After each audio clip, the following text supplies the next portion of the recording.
70 years ago, thousands of women of all races marched to the Union buildings, their hearts beating with a common purpose. Armed with extraordinary cunning and resolve, these women braved police checkpoints and harassment. In a voice loud and clear, they said, "We shall not rest until we have won for our children their fundamental rights of freedom, justice, and security." We recall the powerful image of Lillian Ngoyi, Helen Joseph, Sophie de Bruyn, and Rahima Musa, carrying armfuls of petitions to lay at the doorstep of a prime minister who did not dare to meet them. Every petition they handed over carried the weight of justice. Each of the 100,000 signatures they had collected expressed a desire for freedom and equality. For 30 minutes, the 20,000 women stood on the steps of the amphitheater of the Union buildings in silence, not singing, not moving, not speaking. The powerful imagery of these women standing in silence illustrated their resolve and their commitment to bring change about. Their silence reflected the deep emotional pain and frustration born out of systemic apartheid oppression. Their silence showcased the sorrow and the anger that these women felt in their fight for justice and equality. Their silence was long enough to be unsettling to the apartheid officials who were watching them. In that quiet moment, they showed the world that it is not the shouts of anger, but the stillness of determination that moved, of the now eternally famous chant that has gone down in our struggle history, symbolizing the powerful role played by women in the struggle against apartheid. They chanted, "Wathinta Bafazi, Wathinta Imbokodo."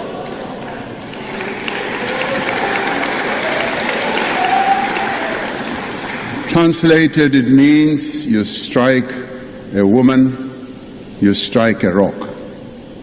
It is said that the women's chant rolled down the terraces of the Union buildings, turning the seat of state power into a stage of protest, where courage meets authority.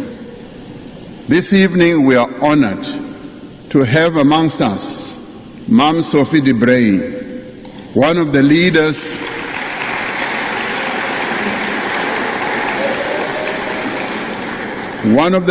that marched and a stalwart of our struggle for freedom. She and many other women who have made enormous sacrifices in our struggle for freedom remind us that women have always been at the forefront of change, ready to stand up, to be counted, to speak out, and never back down in the fight for justice. To mark this anniversary, I'd like to ask you to rise and give a standing ovation to the women of South Africa who marched on the Union buildings in 1956.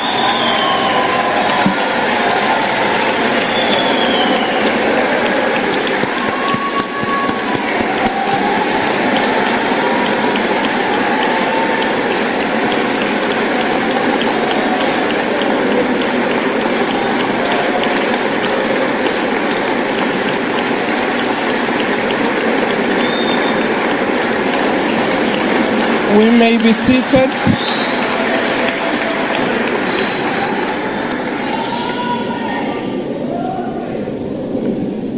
Ma'am Sophie de Bruyn, I can see where you are seated. Please stand up so that we can see you.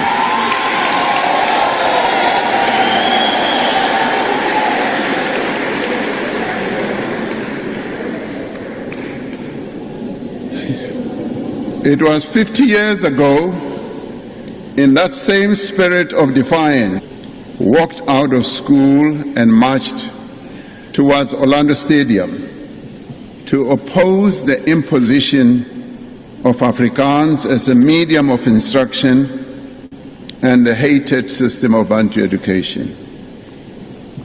Their courage in the face of a brutally oppressive regime reverberated around the world and brought renewed attention to our struggle.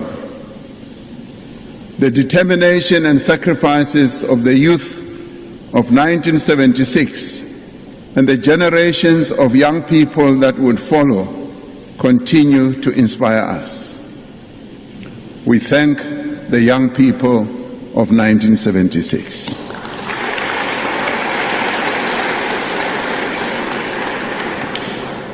"30 years ago, in 1996, in this very precinct, in the Houses of Parliament, the Constitutional Assembly adopted the text on which our democratic nation is founded.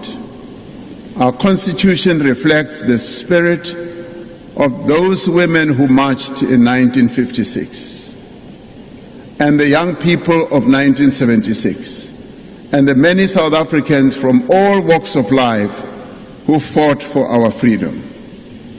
It is a constitution that reflects the aspirations of the people of South Africa for a nation that is united and at peace, a nation that has thrown off the shackles of oppression and a divided past.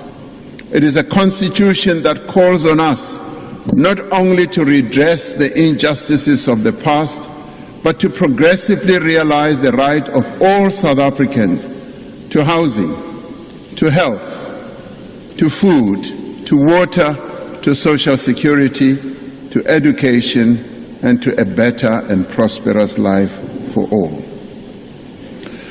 Today, we must realize these aspirations in a world that is rapidly changing, a world in which narrow self-interest has replaced the common good, a world in which trade is used as an instrument of cohesion, a world in which might is right and the powerful impose themselves on the weak. To navigate this new world, we must draw on our strength as a nation. Our strength comes from our values, as articulated in our Constitution.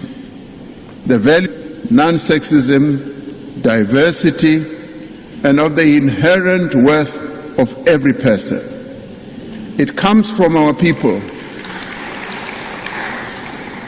Our strength comes from our people, from our tolerance, from our generosity, kindness, and solidarity. It comes from our steadfast commitment to upholding the rights and affirming the dignity of people in our society who face prejudice and discrimination, including persons with disabilities and members of the LGBTQIA+ community. Our strength comes from our determination and resolve. It comes from our creativity and inspiration. As we navigate this new world, we must rely on that strength, the strength that comes from our natural endowments, from the minerals in our earth and the richness of our soil, from the beauty of our mountains and shores. Our strength comes from our institutions, which are robust, independent, and from the spirit of democracy and freedom that lives deep within all of us. Our strength and power comes from one another. It comes from what we can achieve when we work together. Our strength also comes from our respect for one another, even as we may differ on various issues. Our strength also comes from our sporting men and women who continue to lift the South African flag on the world stage and bring glory to our nation. Now, as we reflect on the state of our nation, we can say that we are stronger today than we were a year ago. Our economy is growing again, and this growth is gathering pace.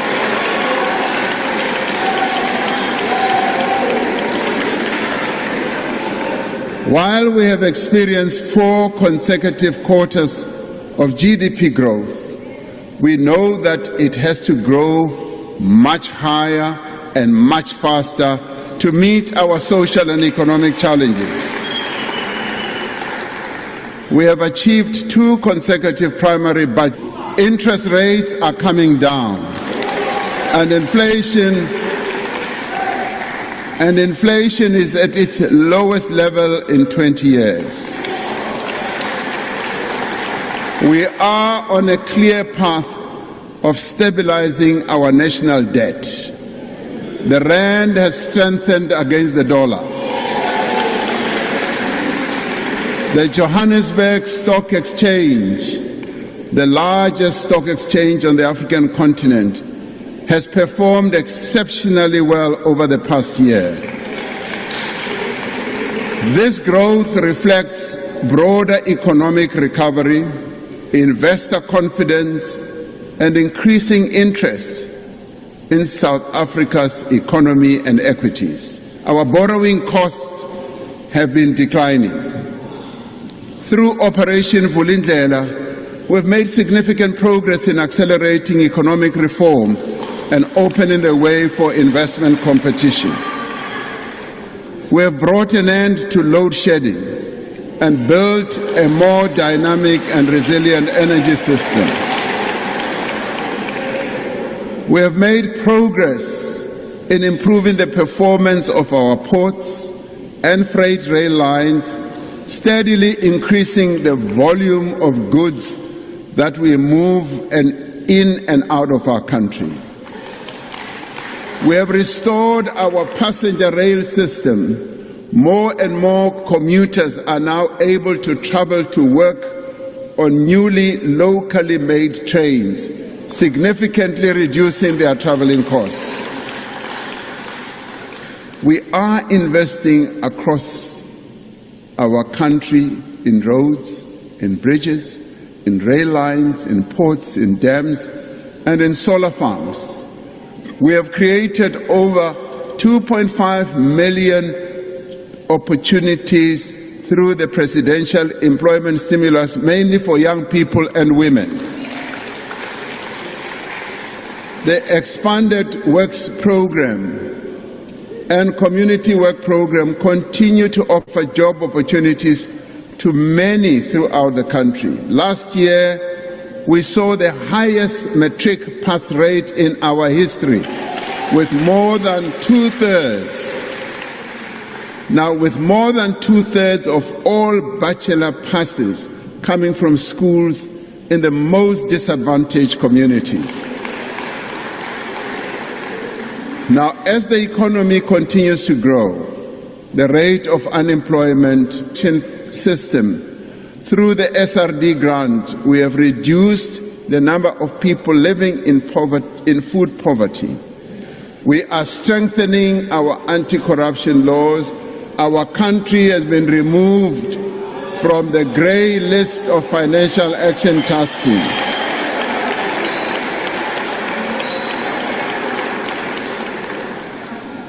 We continue to make the progress that was difficult to make in previous years. The work we have done to rebuild key institutions from state capture is showing results. The South African Revenue Service is once again a world-class tax authority. The investigating directorate continues with its work and is making progress in the prosecution of those who need to be prosecuted. Most importantly, our democratic system is maturing. Our democratic system is maturing and growing stronger. The government of national unity, you will love this, has shown that it is possible for South Africans to come together from across the political spectrum to work on a common agenda for growth and progress.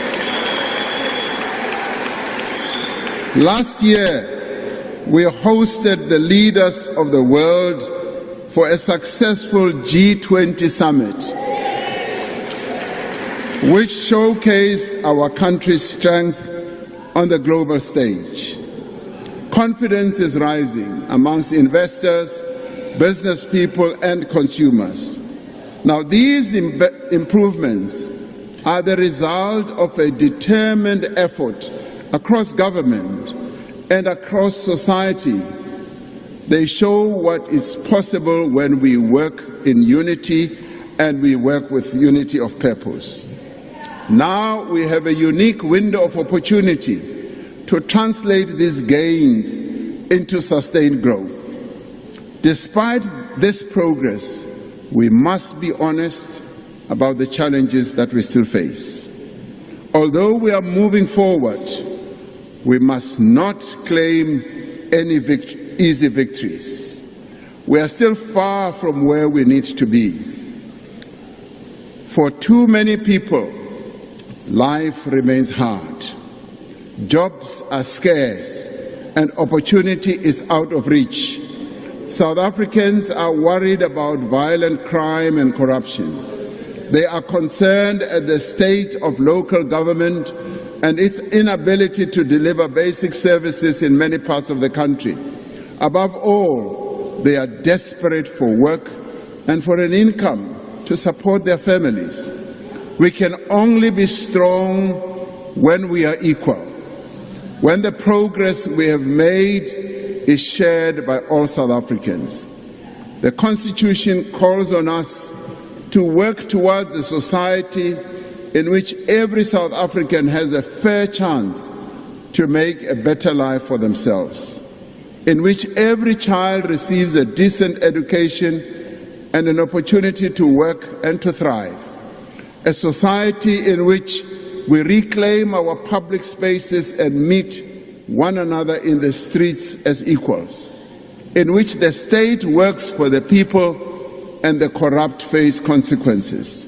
This State of the Nation address outlines the actions that we have taken since last year and the steps we will take this year to advance the strategic priorities of the Government of National Unity. And these priorities, to remind ourselves, are firstly, to drive inclusive growth and job creation. Secondly, to reduce poverty and tackle the high cost of living. And thirdly, to build a capable, ethical and developmental state. This evening, we outline the work we must do, work that we must do together to build stronger communities and a stronger nation. We outline the work we must do together to build a South Africa that is more prosperous, more inclusive, and more peaceful, more united, and ultimately more equal. A stronger South Africa must be safe and secure. The cost of crime is measured in lives that are lost and futures that are cut short. It is felt also in the sense of fear that permeates our society and in the reluctance of businesses to invest. Children here in the Western Cape are caught in the crossfire of gang wars. People are chased out of their homes, by illegal miners in Kagiso, in Gauteng, by Poba Mogale as well. Women are shut down by criminals. This must and will change. Organized crime is now the most immediate threat to our democracy, our society, and our economic development. Our primary focus this year is on stepping up the fight against organized crime and criminal syndicates.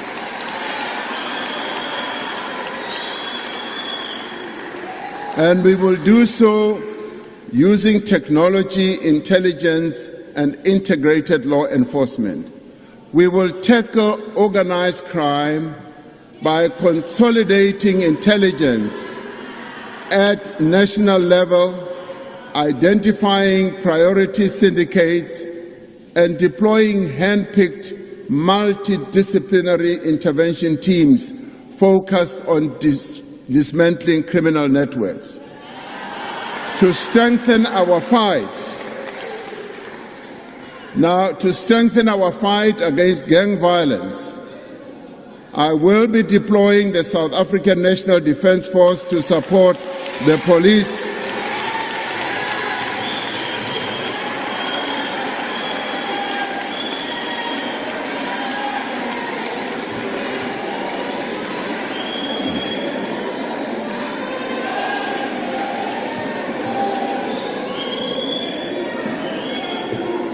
Now, thank you. As I said, I will be deploying the South African National Defence Force to support the police as we did to great effect with illegal mining. I have directed the Minister of Police and the SANDF to develop a technical plan on where our security forces should be deployed within the next few days in the Western Cape and in Gauteng to deal with gang violence and illegal mining. Now, as is required by the Constitution, I will inform the National Assembly and the National Council of Provinces regarding the timing and place of the deployment of our soldiers and what it will cost. We have to act to rid our country of gang violence. At the same time, we are implementing an integrated strategy to address the root causes of crime through coordinated interventions across society, from street lighting to access to social services. We are going to tackle gun crime by streamlining legislation and regulations on licensing, possessing and trading in firearms and ammunition. We will increase enforcement of existing gun laws. We are putting more boots on the ground through the recruitment this year of 5,500 police officers, adding to the 20,000 new officers we announced previously in the State of the Nation address. We are also addressing the threat posed by the infiltration of illegal and counterfeit goods to South African jobs and industry. We are establishing a national illicit economy disruption program that brings together key state agencies and other stakeholders, including the private sector. Through the effective use of data analytics, AI, we will be targeting high-risk sectors like tobacco, fuel, alcohol, and other counterfeit products. The hearings of the Madlanga Commission of Inquiry and the hearings that are going on in the ad hoc committee here have exposed rampant corruption in the SAPS and some Metro Police departments through the abuse of power. We cannot tolerate this. The rule of law depends on a police service that is ethical, responsive, and rooted in the communities that it serves. The South African Police Service has established a task team to ensure that investigations arising from the Madlanga Commission are undertaken swiftly without interference. The State Security Agency will re-vet the senior management of the South African Police Service and Metro Police Departments. The vetting process will include lifestyle audits as well. As we have successfully done with previous commissions, we will use the recommendations of the Madlanga Commission to make far-reaching changes. We are determined that the Commission's findings and recommendations will lay the basis for a fundamental reform of our criminal justice system. We are confident that these efforts will succeed because the great majority of police officers are dedicated to upholding the law and diligently serving the people of South Africa. Now, drawing on the success of Operation Vulindlela in advancing economic reform, we will use a similar approach to establish a hard-hitting new criminal justice reform initiative. This will crack down on organized crime, on illicit firearms and trade, using a dedicated team to ensure that reforms are implemented across the system. We are further intensifying the fight against corruption by strengthening bodies such as the Special Investigating Unit, the National Prosecuting Authority, and the Hawks. We will finalize government's approach to the recommendations of the National Anti-Corruption Advisory Council on the establishment of a permanent, independent, overarching anti-corruption body.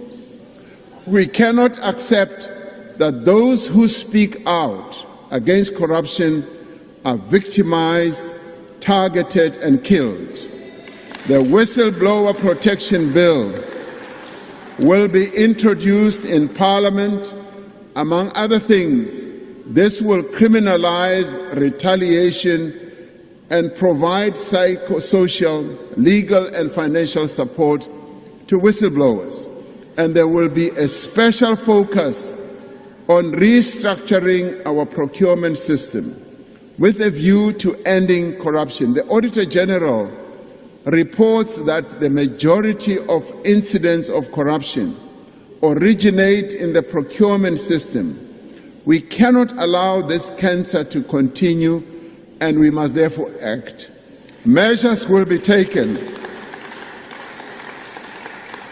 Measures that we will take will include the use of technology and the finalization of the new Public Procurement Act regulations by mid-2026. We cannot fight organized criminals by treading softly. We must act with zero tolerance and bring the full force of the law to bear. And I'd like this message to be clear: there will be no impunity for acts of criminality and corruption. In addition to crime, water is now the single most important issue for many people in our country, from large cities like Johannesburg to smaller towns like Knysna and rural areas like Guyana. We have all seen the pain that our people have been expressing through demonstrations in various parts of Gauteng. Now, these protests have been fueled by the frustrations that our people are feeling over inadequate, unreliable access to basic services such as water. I have directed the Minister of Water and Sanitation and her deputy, as well as the Minister of Cooperative Governance, to attend to the water shortage problem and engage with our communities. Now, I can see you are excited. As we speak, Order, honorable members. Can we please lessen our voices so that members can hear the message? Thank you. as we speak, they are in Gauteng at the moment, engaging with our people, explaining to them precisely how government intends to immediately deal with the challenges that our people are experiencing. They have informed me that the pipes that had been damaged are being repaired and the reservoirs are filling up again. Now, this comes from poor planning, inadequate maintenance of water systems by many of our municipalities. And the main cause of the problems are now the reason why we are now having empty taps. There is no silver bullet to address this challenge, which has its roots in systemic failures and many years of neglecting infrastructure. To ensure water security is in the long term, we are building new dams, upgrading existing infrastructure. We have committed 156 billion rand in public funding for water and sanitation infrastructure over the next 3 years. The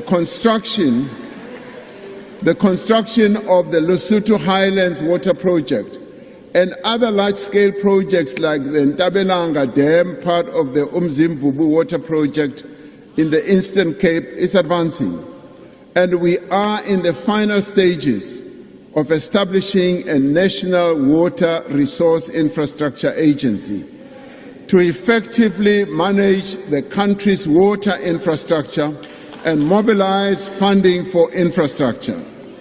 However, the real challenge lies not in the availability of water, but in getting water to people's taps.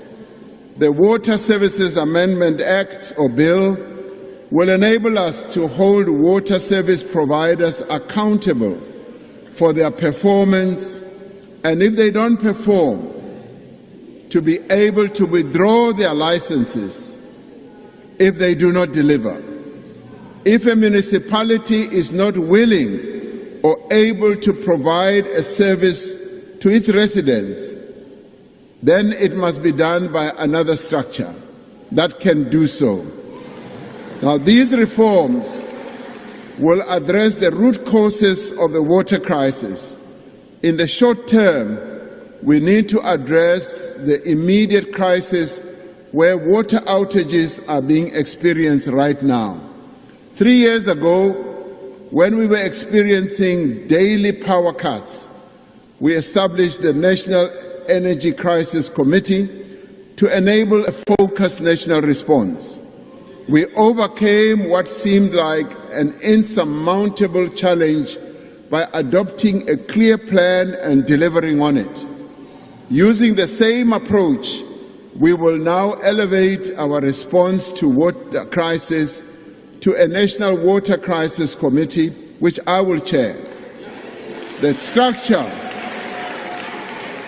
structure will bring together all existing efforts into a single coordinating body.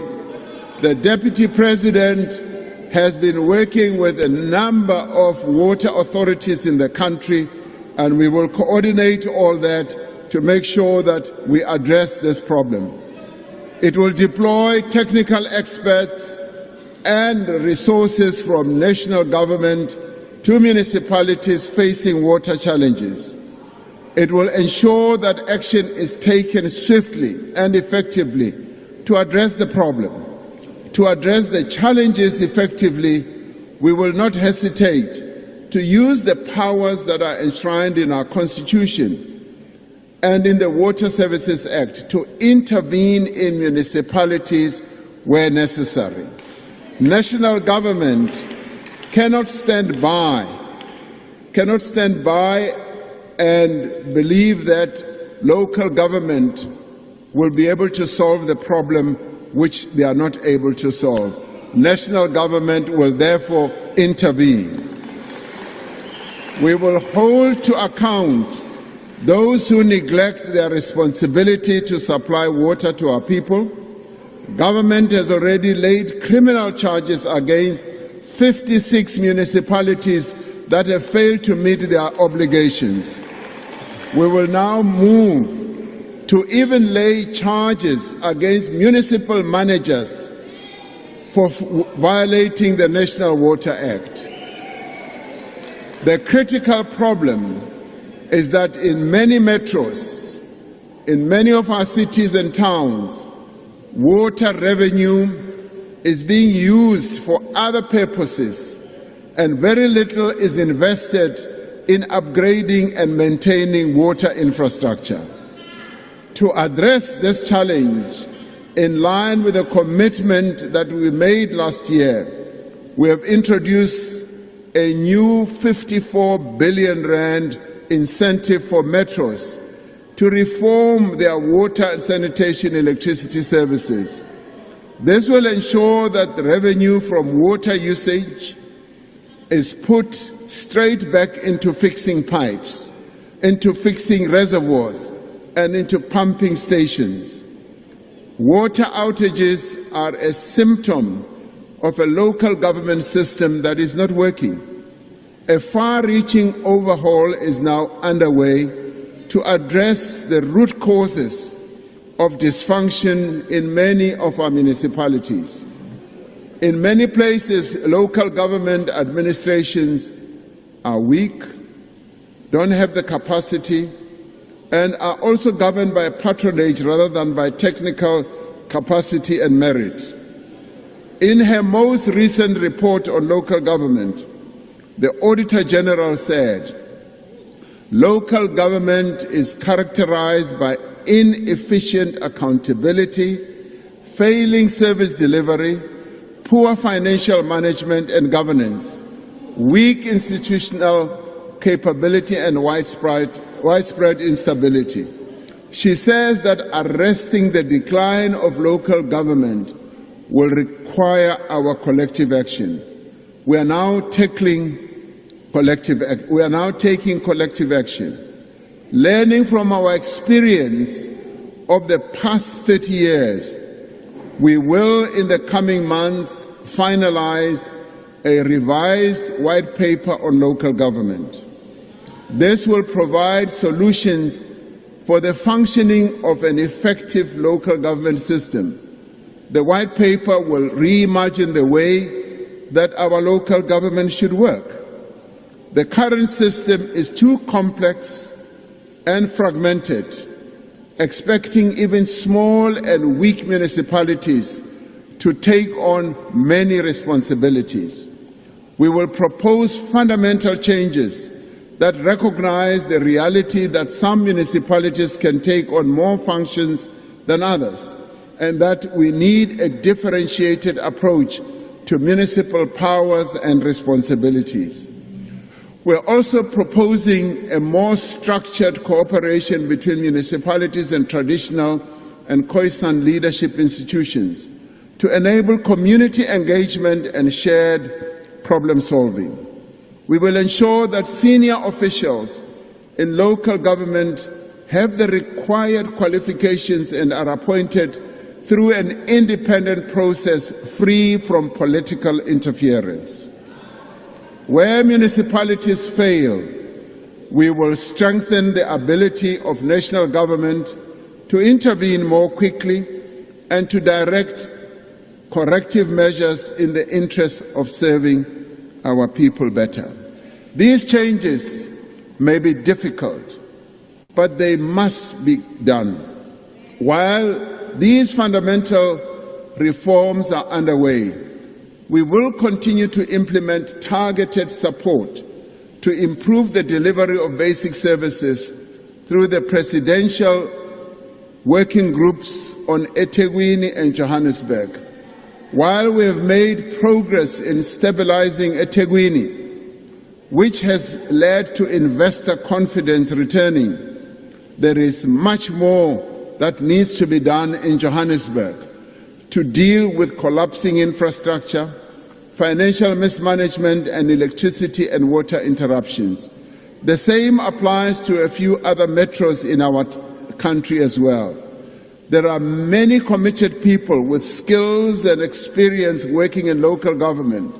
It is our responsibility to remake, reorganize, and better resource municipalities so that they can continue doing their work. As a country, we're increasingly vulnerable to extreme weather conditions. And just a few weeks ago, catastrophic flooding in Limpopo and Mpumalanga, as well as parts of KZN, caused the loss of a number of lives and widespread destruction of homes, schools, clinics, and other infrastructure. I visited Guyane, and where there were 16 houses, nicely built houses, as we arrived, it was just an open field. The houses had been washed away. It was like there were no houses ever before. The foundations, the roofs, and all that had been washed away. The classification of floods as a national disaster has enabled national and provincial government to prioritize funding to address the most pressing needs of the people who are affected.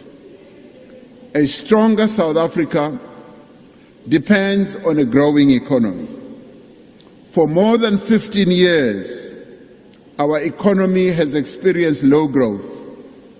All our actions are now driven by the need for rapid and inclusive economic growth to create more jobs and to create, for that matter, better quality jobs. To give effect to the medium-term development plan, Cabinet has approved a comprehensive implementation plan to drive growth and inclusion.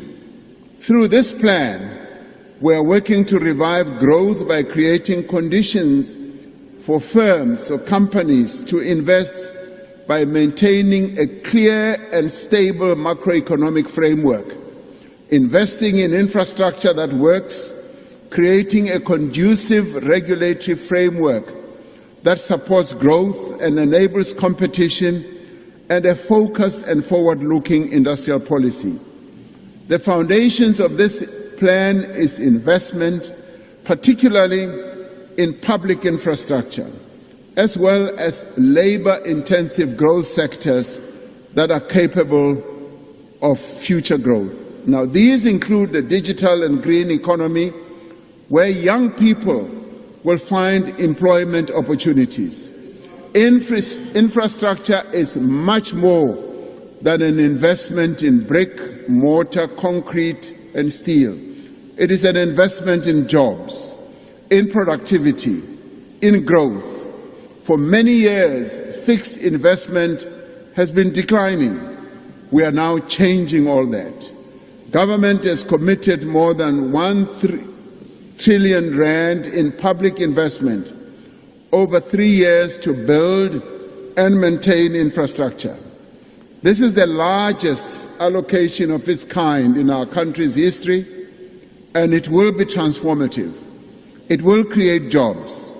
Through the Infrastructure Fund and the new regulations for public-private partnerships, we are using innovative funding models, reducing risk and attracting investors to fast-track projects in energy, in water, in transport, and in the digital infrastructure.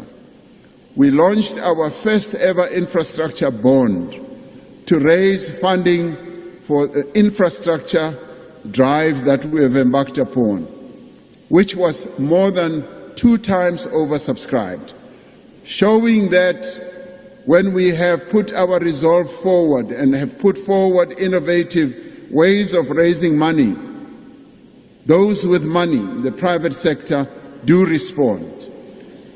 Disputes arising from implementation of tenders often delay the implementation of necessary infrastructure.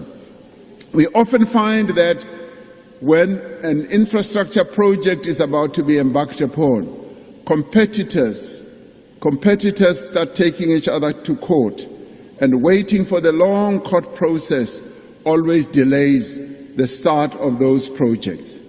To prevent undue delays in critical projects, we will establish specialized courts for commercial matters with dedicated judges and dedicated court rolls to ensure faster outcomes in matters that have a bearing on the economy and development.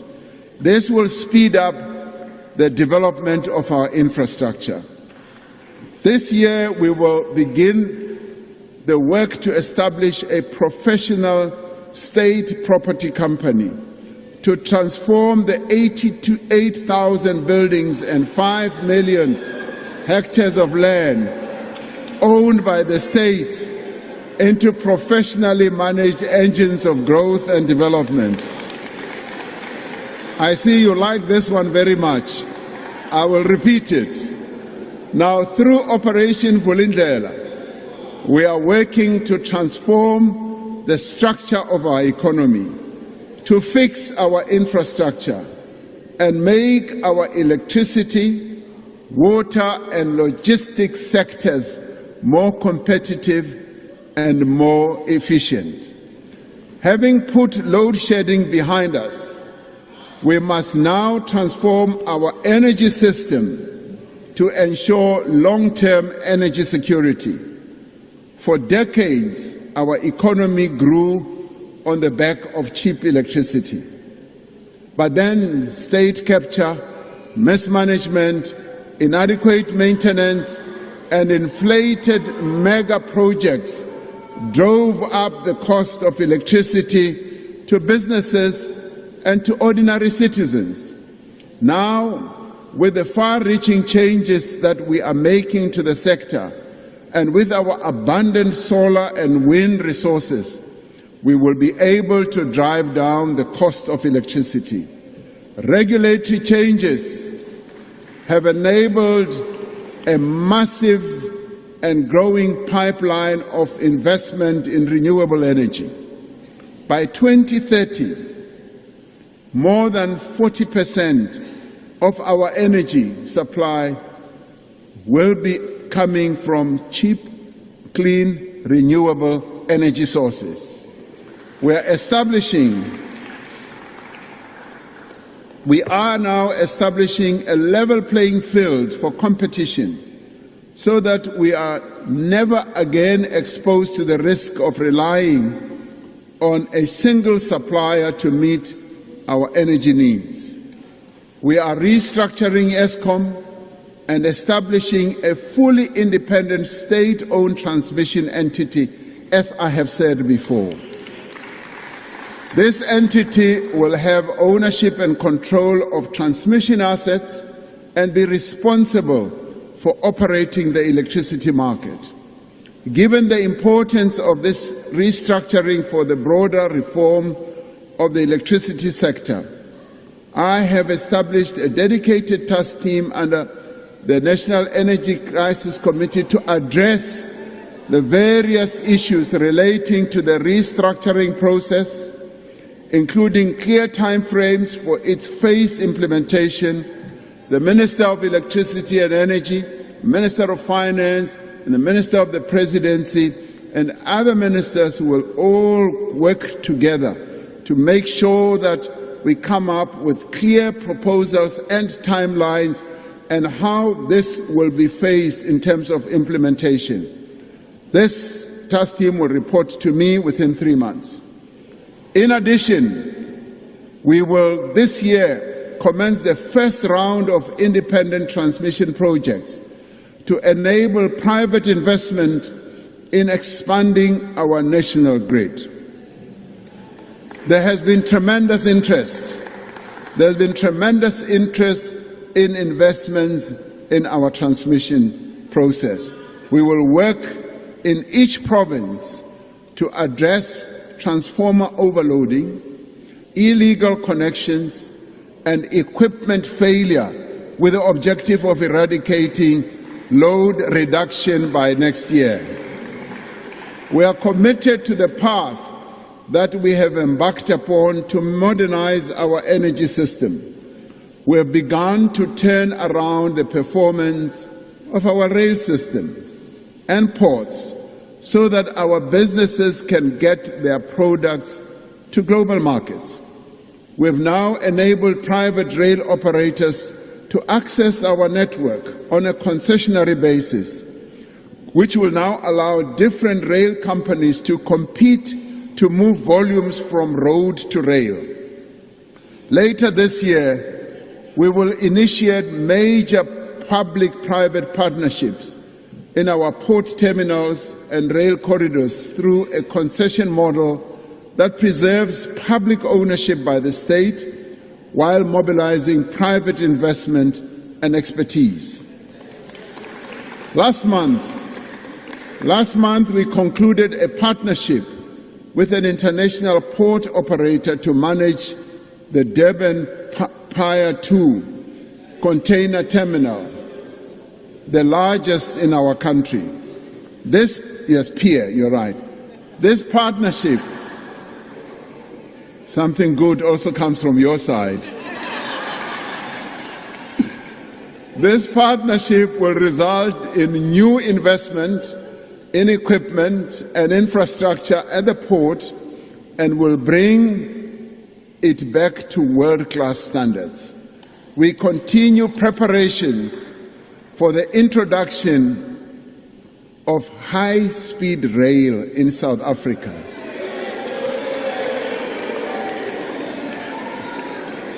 I know you love this one.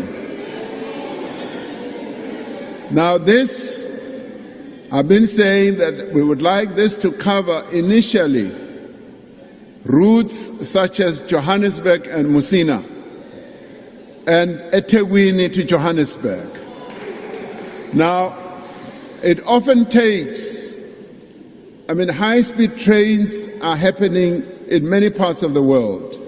They have cut down the time of travel, and in my book, it should no longer take 5 to 6 hours to travel from eThekwini or Durban to Johannesburg, 4.5 hours from Johannesburg to Messina, when it can be done in a much shorter space of time. Our people want it, and progress is now being made. Nearly 30 companies indicated their willingness to participate in high-speed rail corridors when we put out the request for information last year. We are preparing to send out a request for proposals which will introduce a new era of long-distance rail travel in South Africa at a faster pace. We are determined to compete in a rapidly changing global economy. Our industrial policy focuses on areas where we have competitive advantage, where we can create jobs, and where we can drive up exports. Our trade policy is aimed at promoting sustainable development, growth, and strengthening our international partnerships. In a world where countries are looking to diversify their supply chains, we have an opportunity to ramp up our exports across the globe. We have a diverse economy, high-quality manufacturing facilities, and strong regulatory frameworks. We are strengthening our capacity for trade negotiations and expanding our missions abroad to drive economic diplomacy. Amid the turmoil in the global economy, we are supporting our established industries in the face of strong headwinds. We have moved to revive our ferrochrome industry and to protect jobs in our steel industry, in our automotive and other sectors which employ hundreds of thousands of South Africans in good quality jobs. Ministers are crunching the numbers on a daily basis seeking to protect the jobs that could be lost through the decline of these industries that are now facing fierce competition. We are working with businesses and workers to close loopholes in our tariff structure and develop additional measures to protect and grow our manufacturing base. As we protect jobs in vulnerable industries, we remain focused on sectors that will drive future growth. We know that we can create millions of good quality jobs in sectors like agriculture, mining, and services industry, as well as in the green economy. These are areas where we can be more than competitive. We can be the best in the world. Our agricultural sector is expanding rapidly. Already we are the second largest exporter of citrus fruit in the world. We are opening new markets for our exports, from citrus to avocados to maize, livestock, grapes and wine. Through the blended finance scheme, working with the Land Bank and the commercial banks, we have provided 7.8 billion rand in innovative funding for black producers. We will deploy 10,000 new extension officers to support farmers and to improve agricultural productivity. This will give rise to many opportunities for young people to be employed in the agricultural sector. I saw how this works extremely well in Ethiopia, in the agricultural sector, which was really the worst sector. They employed 40,000 or so extension officers who support farmers. And all of a sudden, agriculture has now become the best performing sector in their economy. While the rest of our agriculture is thriving, the cattle industry today is facing one of the worst outbreaks of foot and mouth disease our country has ever experienced. This disease is damaging our economy, resulting in export bans, trade restrictions, and the devastation of herds. We have decided to vaccinate the entire national herd of 14 million cattle. This requires 28 million vaccines over the next few months. The state will facilitate the acquisition of the vaccine centrally to ensure that we get the right vaccine for the particular strain of the virus in South Africa. Like during COVID, many people felt tempted that they wanted to acquire vaccines for themselves. But because we are a regulated economy and country, we wanted everything to be approved by our authority, SAPRA. Similarly, in this case, with cattle vaccines, SAPRA, our authority, will be the one single organization that will give approval. We will work closely with the private sector to enable an efficient rollout, and most importantly, we will ensure that commercial, private and communal farmers have immediate access to vaccines. Now, I have established a task team made up of farming organizations, yes,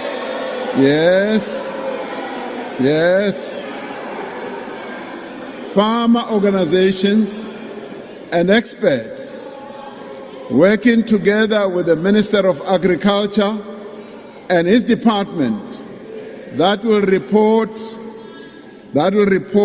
to me every month about the progress we are making in dealing with the pandemic.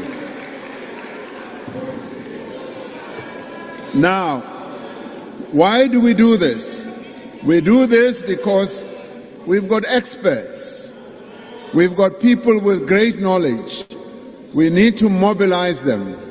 We need to bring them to work with government because they have the know-how and the wisdom. We have classified foot and mouth disease as a national disaster and will be mobilizing all necessary capabilities within the state to deal with this crisis. Our services sector, from digital technology to financial services, is growing.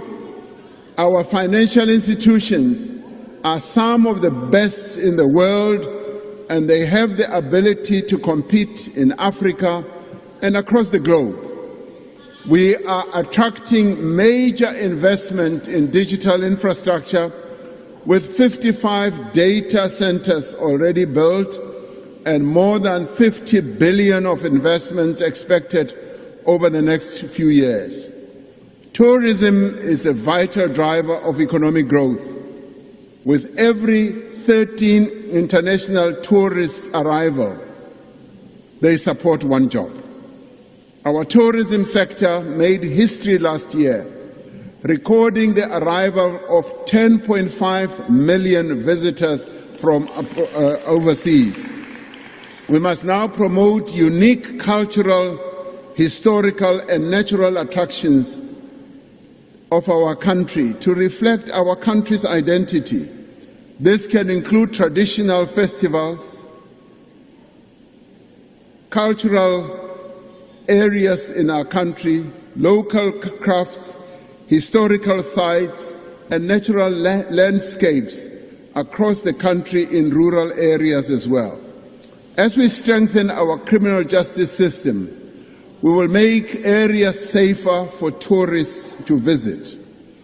In the coming year, we will extend the electronic travel authorization system to all countries that require visas, enabling applications for tourists to be processed digitally within a 24-hour period.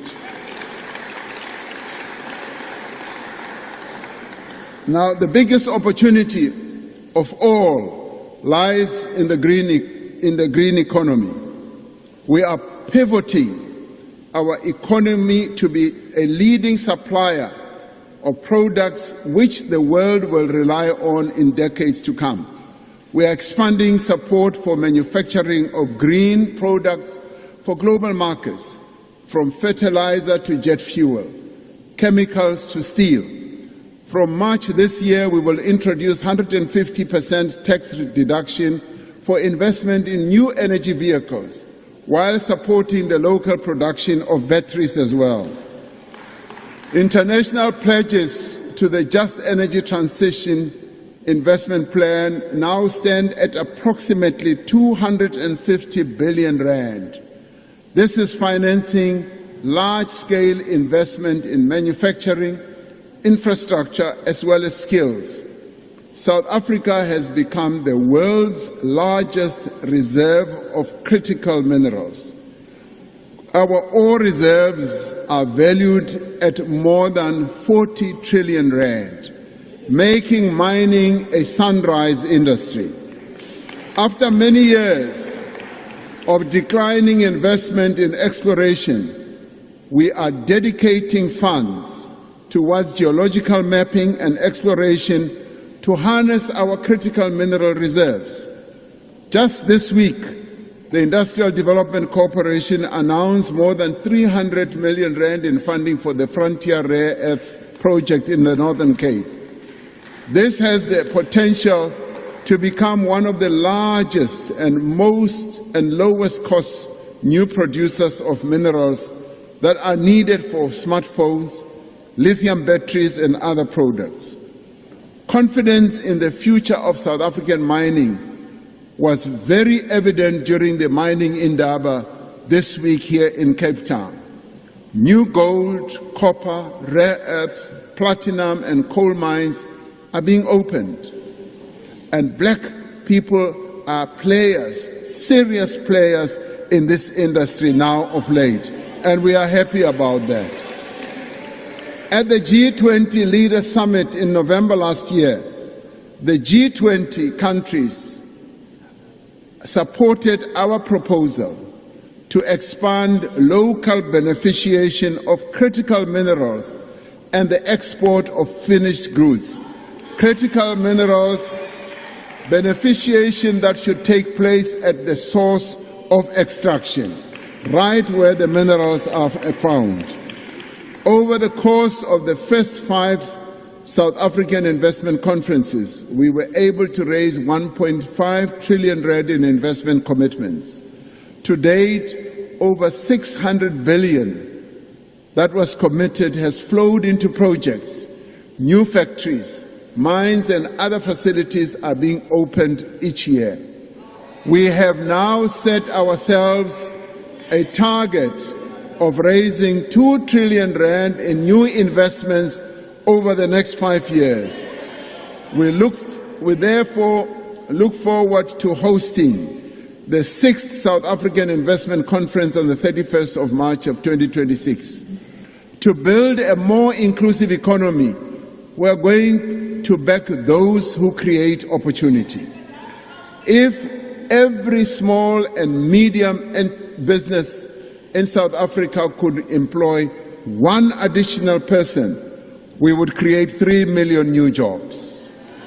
But many of these businesses, a number of which are owned by women and young people, cannot get funding to start or to grow.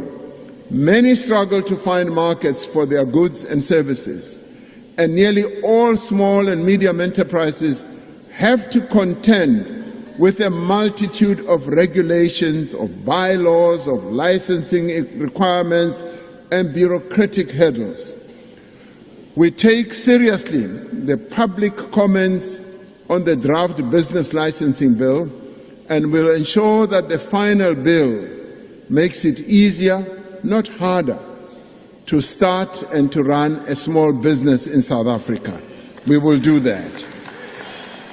This year, we will provide more than 2.5 billion in funding to over 180,000 small and medium enterprises and extend a further 1 billion in guarantees. Naturally, we will seek to also focus on women and youth-led businesses to foster their empowerment.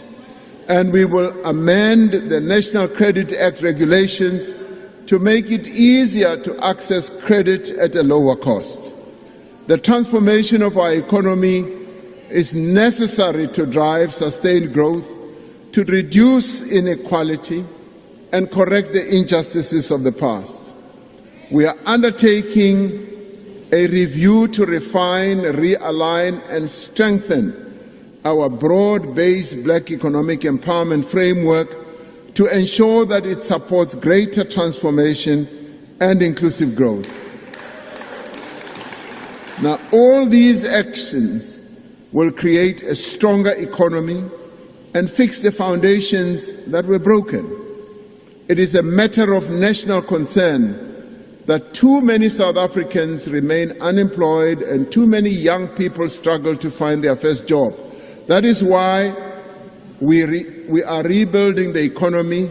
We are creating work and livelihood opportunities on a scale through public and social employment programs. In places like Standerton in Mpumalanga, the presidential employment stimulus is creating work that matters, turning dumping sites into parks and empty yards into community gardens. The SA Youth Platform has provided millions of young people with access to work and learning opportunities for the first time.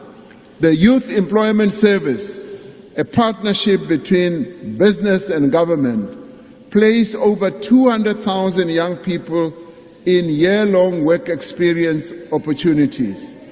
This year, we will introduce regulatory changes that will make it much easier for businesses to participate in the Youth Employment Service and create jobs for young people.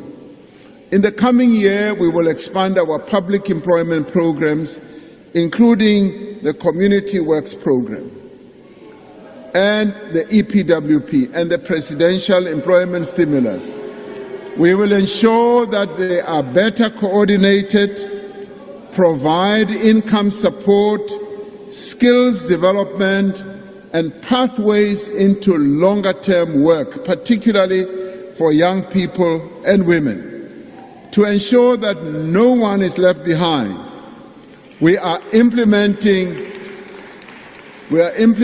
decisions to increase employment equity targets for persons with disabilities in the public service to 7% by 2030, and to mandate a 7% preferential procurement target across all government and public entities.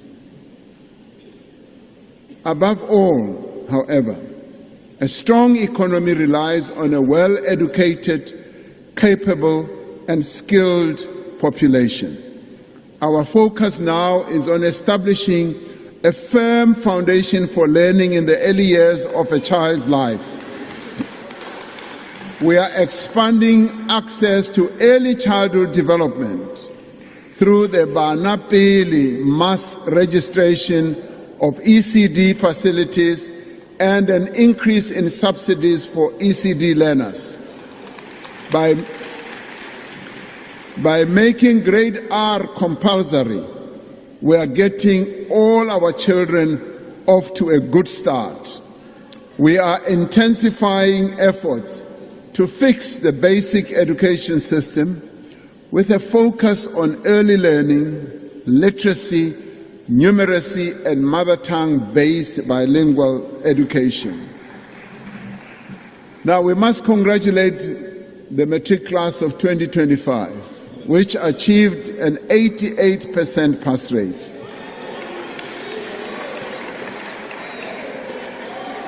Now, this is the highest pass rate in our history, reflecting both commitment of the learners and the interventions we have made to improve learning, but we also congratulate them for the sacrifices they themselves have made to get where they are.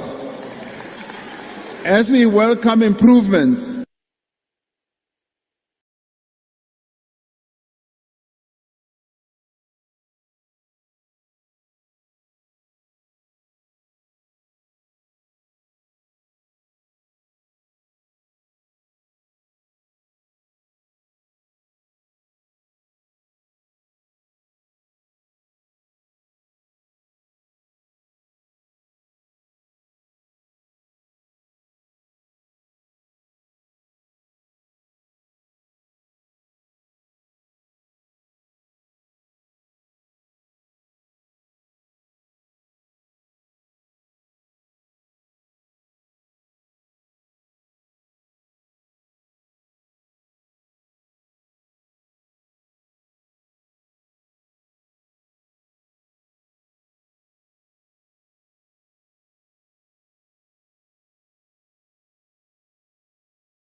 there we go. The grade R's decided to strike.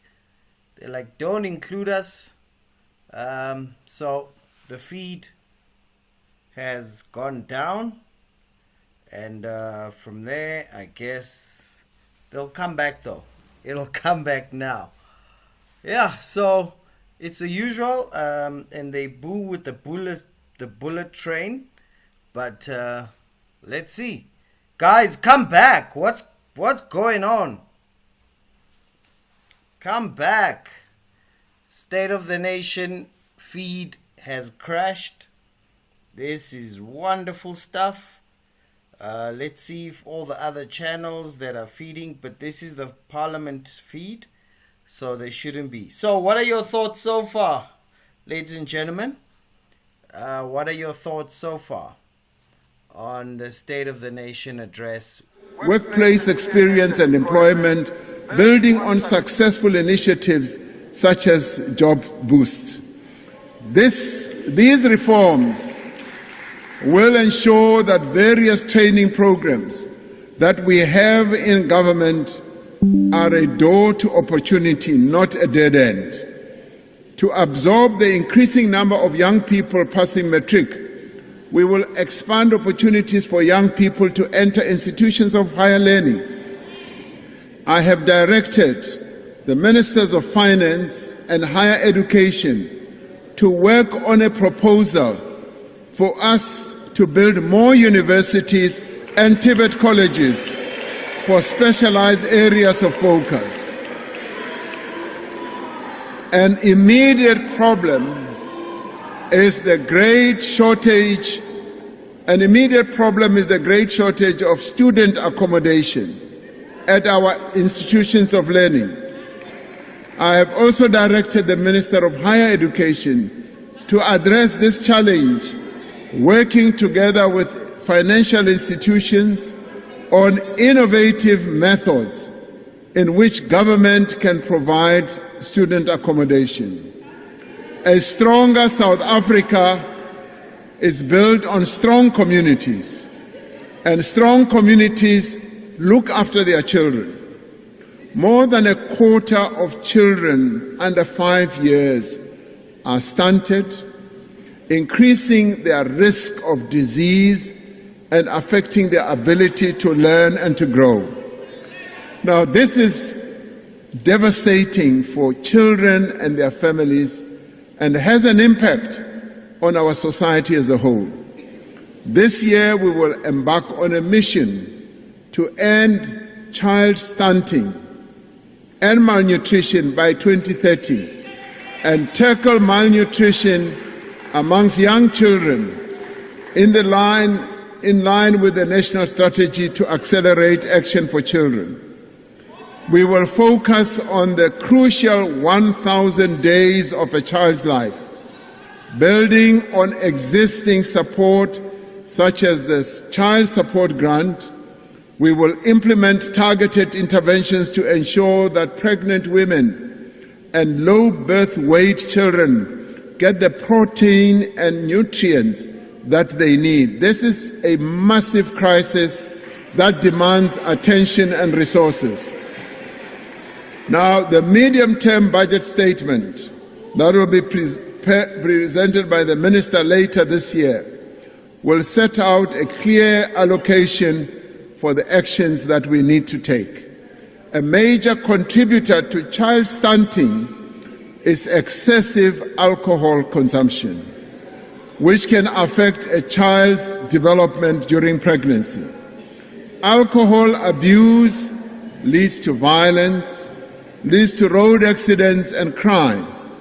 Now, to address this scourge, we call on provincial governments to strengthen the regulation of alcohol by limiting the density of alcohol outlets, restricting trading hours, and ending the sale of alcohol in large containers.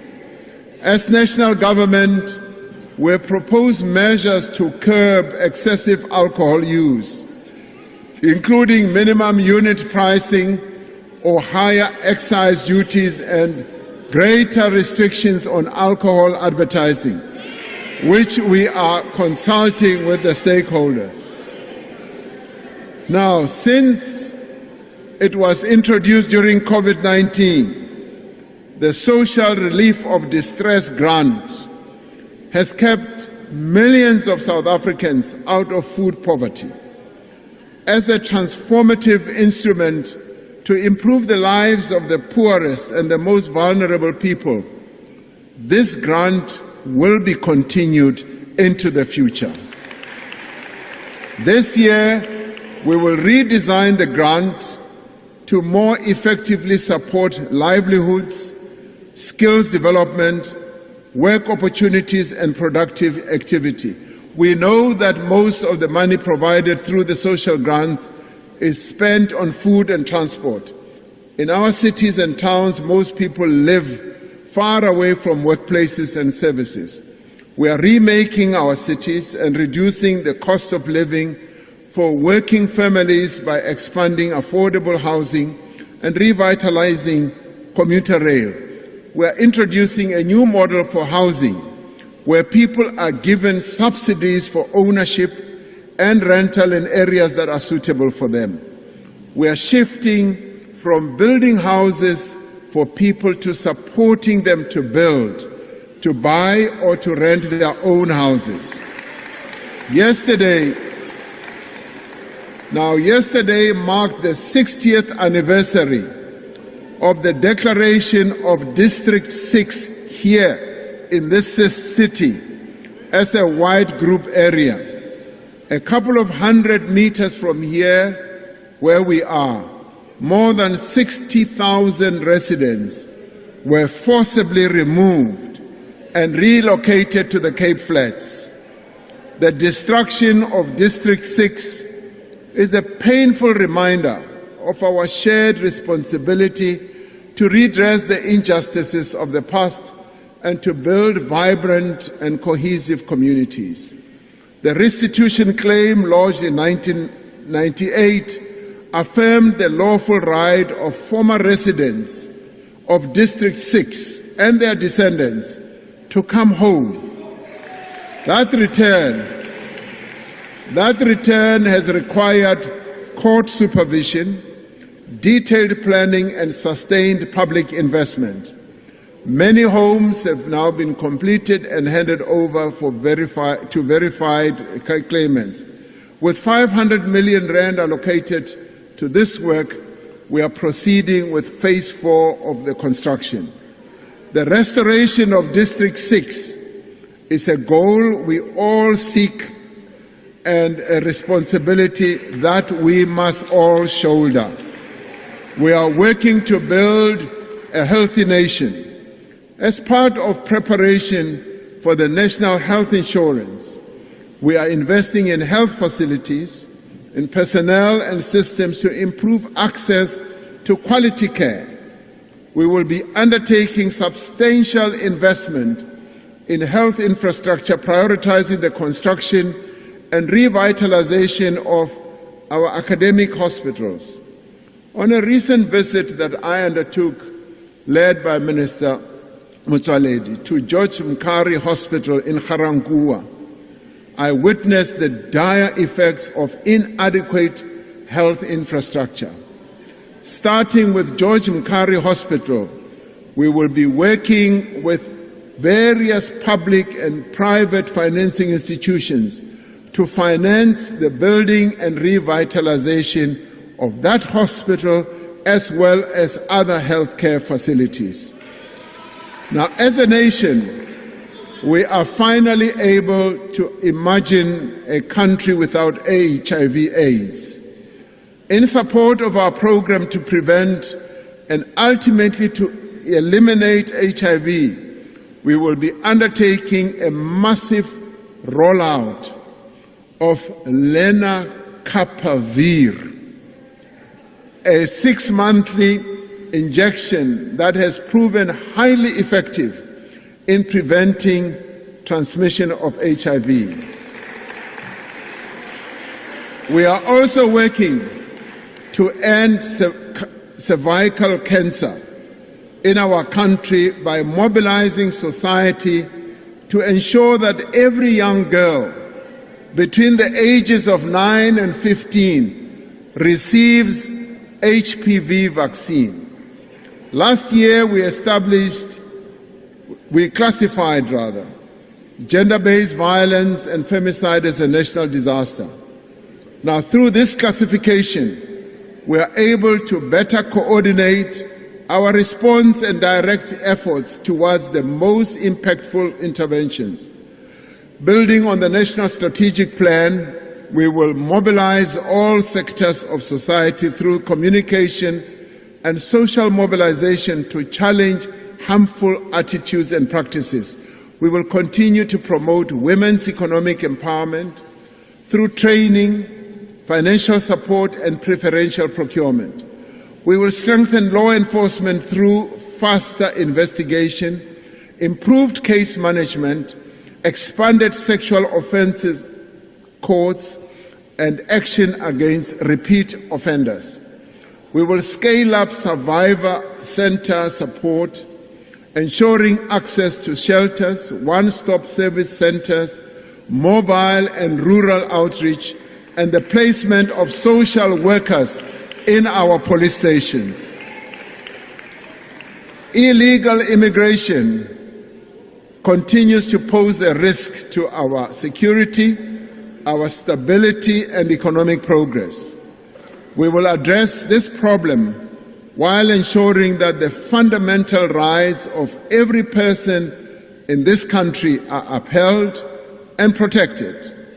This year, we will take additional steps to secure our borders. Funding to strengthen border security will be prioritized, covering infrastructure, technology, and people. Now, key border posts will be redeveloped through public-private partnerships, and we will extend the electronic travel authorization to all international airports and the busiest land ports of entry. We are already using drones and technology to greater effect all along our borderline. The police, home affairs, and labor inspectors will require permits or visas will face the full might of the law. Now, to tighten enforcement, we will hire an additional 10,000 labor inspectors this year. As we undertake these interventions, we insist that the laws of our country must be observed by everyone. We will not tolerate violence and acts of lawlessness directed at foreign nationals. No foreign national should be unlawfully barred from accessing public facilities, including health facilities and schools. To build a stronger South Africa, we need an ethical and capable developmental state. A capable state needs committed and honest public servants with the right skills and a deep culture of service. Over the past year, we have passed significant new legislation to professionalize the public service.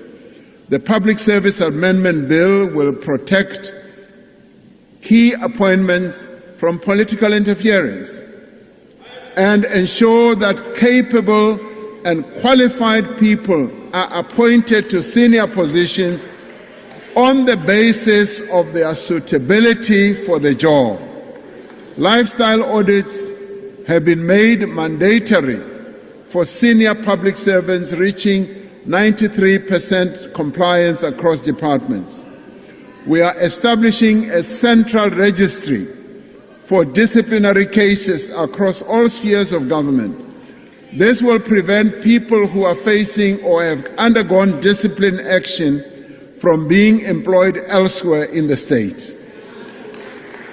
We are continuing to improve governance and performance of state-owned enterprises like Eskom, Transnet, Denel, Prasa, and others. This includes the implementation of clear standards of appointment to ensure that the leaders of these entities have the right qualifications and experience. We will continue to work in a phased manner towards a centralized model of managing our SOE portfolio so that we can set standards, improve governance, and ensure financial sustainability to deliver on their mandates. This includes finalizing the National State Enterprise Bill, which will be done in this Parliament. We will harness digital transformation as a driver of growth, of inclusion and effective service delivery. This year, Home Affairs will launch the Digital ID to enable safe and secure use of digital services for all South Africans. We will digitize driver's licenses, matric certificates, and services at the Master's Office. Citizens will be able to fill out police statements online, and eligibility for SASSA grants online, and be tested remotely. All these services will be made available by My Mzansi platform. Soon, every South African will be able to access many of the services they need without having to visit a government office or filling out manual forms. This year alone, hundreds more bank branches will now offer smart IDs and passport services, decreasing queues and waiting times. We will also work with civil society to ensure that citizens' protections and rights are safeguarded through this digital revolution. For South Africa to be strong, our continent, Africa, must be at peace and it must prosper. To advance the values of our Constitution, to promote our national interest, we seek a world that is sustainable, just and inclusive. In an increasingly volatile world, South Africa holds firm to the principles that defined our G20 presidency and underpin our foreign policy, which is solidarity, equality, and sustainability. Now, through our position in the African Union and the Southern African Development Community, SADC, we are advancing regional integration, peace, and stability. We know that we are using our international relations to support domestic economic priorities, including manufacturing, value addition, and export growth. We are contributing to the implementation of the African Continental Free Trade Area to expand trade between African countries, to drive industrialization, and to create jobs. South African firms, our banks, our farmers, our manufacturers will be leading suppliers to an African market of 1.4 billion people whose working age population will double in the next 25 years. We are building mutually beneficial relations with all countries on terms of equality and respect. Now, in a world where powerful nations often assert their dominance and influence over less powerful nations, our country's commitment to sovereignty and self-determination is sacrosanct. It is not negotiable. And we will stand firm on our sovereignty and promote our national interests, our values, and the rights of our people. We are clear that we will continue to respect the rights and sovereignty of other nations, but we must be equally clear that we will not be bullied by any other country in the world. We will forge strong partnerships with like-minded countries to increase our shared resilience to global disruptions. Building on our presidency of the G20, which all attest to having been very successful, we continue to advance the priorities of the Global South. Now, these include inclusive growth, debt relief, climate action, reform of global governance institutions, and the beneficiation of critical minerals at source, as we said. Drawing on the work of the G20 Extraordinary Committee on Global Inequality, we are working with other international partners towards launching the International Panel on Inequality. This is an important pillar of the global effort to reduce inequality within and between nations. We continue to champion multilateralism and strengthen humanitarian diplomacy. South Africa remains clear and a consistent voice for international law, for justice, and for human rights. South Africa will continue to support conflict prevention and peacekeeping efforts of the United Nations, the African Union, and SADC. We are proud of the participation of South African soldiers in peacekeeping missions in many parts of our continent since the advent of democracy. We have requested the United Nations to allow us to withdraw our troops from the UN mission in the DRC, where they were serving under MONUSCO, with a view of consolidating our own defense force and strengthening it. We cannot consider ourselves free as long as the people of Palestine, of Cuba, of Sudan, and Western Sahara, and elsewhere suffer occupation, oppression, and war. So, fellow South Africans, our nation has reached what many people are saying is a turning point. We are leaving behind an era of decline and turning towards an era of prosperity and growth. We have done much to overcome the effects of state capture, COVID-19, and the public unrest of 2021, and the devastating floods of the following year. We are turning towards hope, towards the reality of a better future for all. The progress we have made over the last 5 years does give us hope and encouragement.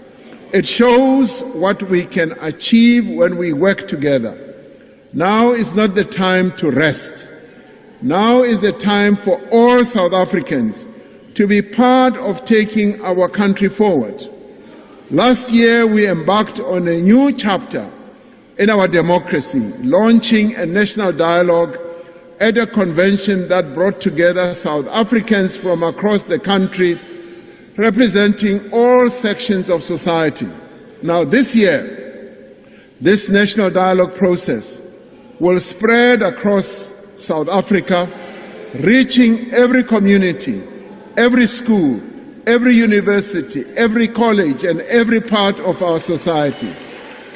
Under the guidance of the Eminent Persons Group, consisting of prominent, respected South Africans, and led by an inclusive steering committee, these public dialogues will give the citizens of our country the opportunity to raise their concerns, their aspirations and plans for the future. These public dialogues will culminate in a national convention where all these conversations will be brought together to outline the actions that we must take to build a better South Africa. These conversations will guide the formulation of an overarching national compact and the next phase of the National Development Plan by 2030. In building this national consensus, we must draw not only on the shared values of our Constitution, but on the unifying power of sport and the rich diversity of our culture. As we celebrate those who have reached heights of global achievement amongst us, we must appreciate how sport and cultural activities have helped to build a cohesive society, harnessing the spirit of the women of 1956, the youth of 1976, and the people of South Africa in 1996 when they drafted the Constitution. The year 2026 must be a year of transformative change. This must be the year that we make South Africa stronger, not weaker. We must fix what we must fix. Local government. We must fight crime and corruption and restore trust in the criminal justice system. We must create jobs and livelihoods for every South African. And we must build a state that works for all the people of South Africa. Above all, we must ensure that this rising tide lifts every South African. As the economy grows, it should bring into its fold those who have lived on the margins. This is the time for all South Africans to rise, and we must rise together. Thank you very much.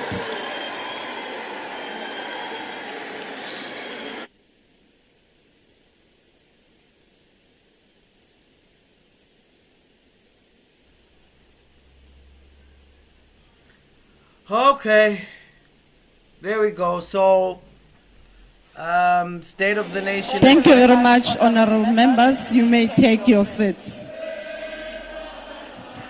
Order, honorable members.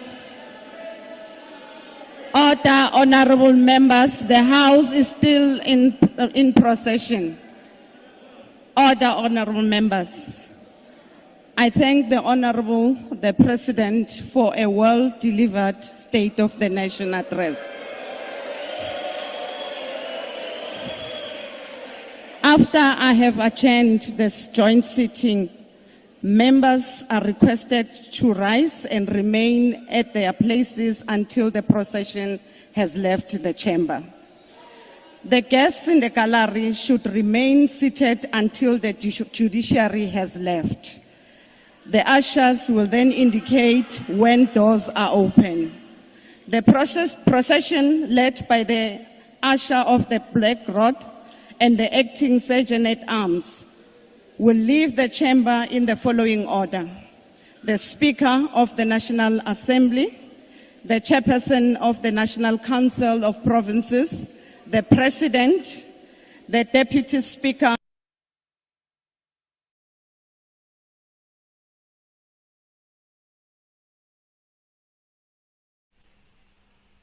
of business of the day. The joint sitting is adjourned. There we go. So we heard the statement from the President. Everything is as expected. International relations. We saw that the ANC is on their own on foreign policy. But he announced a lot of things. All the plans are pretty much what we know up till now. Inclusive economic growth, a capable state. I'm promising lifestyle audits. We're gonna restore faith in the justice system. We're gonna beat corruption. The same stuff we've always heard. But I did realize there is a little bit of a shift on some of the ANC policy. He only does rhetoric, but no specific plan is made. And NHI is also just rhetoric, but nothing really specific is announced there.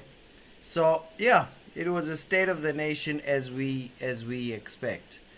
There they are singing now. I don't know what they're singing, but you know, when you need lunch every now and then, you gotta sing, cause lunch ain't free, brother. You gotta sing for some of that lunch. So interesting. We'll see it on paper again and just yeah, see what was on there. Let's see if the guys will go outside and catch some people. Let's get some responses. Show Madlanga arrest, exactly. Let's see if we can get some responses from people outside and hear, you know, what most people thought about the State of the Nation address. So there we go. We've heard what the president had to say. No surprises, no shocks. Once again, he plays on women, plays on youth, and says apparently we will go forward with that. And he's coming back, doubling down with the national dialogue, which was quite a bit of drama last year. and he wants a national dialogue, and we're gonna come out with some kind of plan for 2030. So, you know, quite a. There's Firoz Kachalia, bottom left, second from the left, the Minister of Police, talking with the Premier of Gauteng, a gentleman whose interview I just cannot listen. That guy is so bitter and cold. He gives creepy, angry, bitter, scary, psychopathic vibes. Very chills. Sorry, Banyaza. Ugh!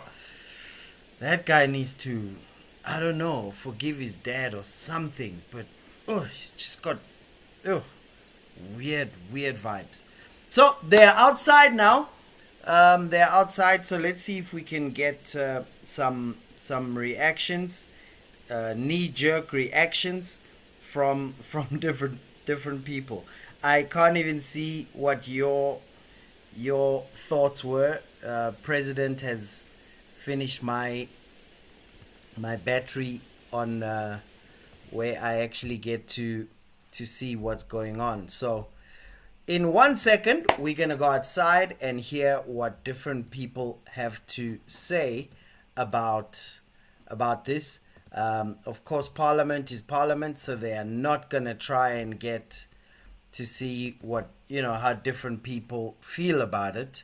So I guess it's better to just hear from various individuals, all the parties.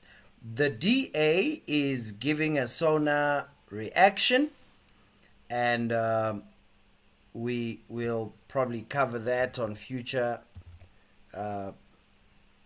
videos, because they are the biggest party in there. So we'll get to see what's going on there, how they feel, but they will just align with being in government. It will be interesting to also hear from Gayton McKenzie. It will be interesting to hear from the different people and hear what's being said. The unemployment in South Africa is very high. Amongst young people, it's sitting at 40%. We're gonna hear a couple of them. So let's go right ahead. It's about to get hot. Juju is unhappy. Obviously, nobody will be unhappy.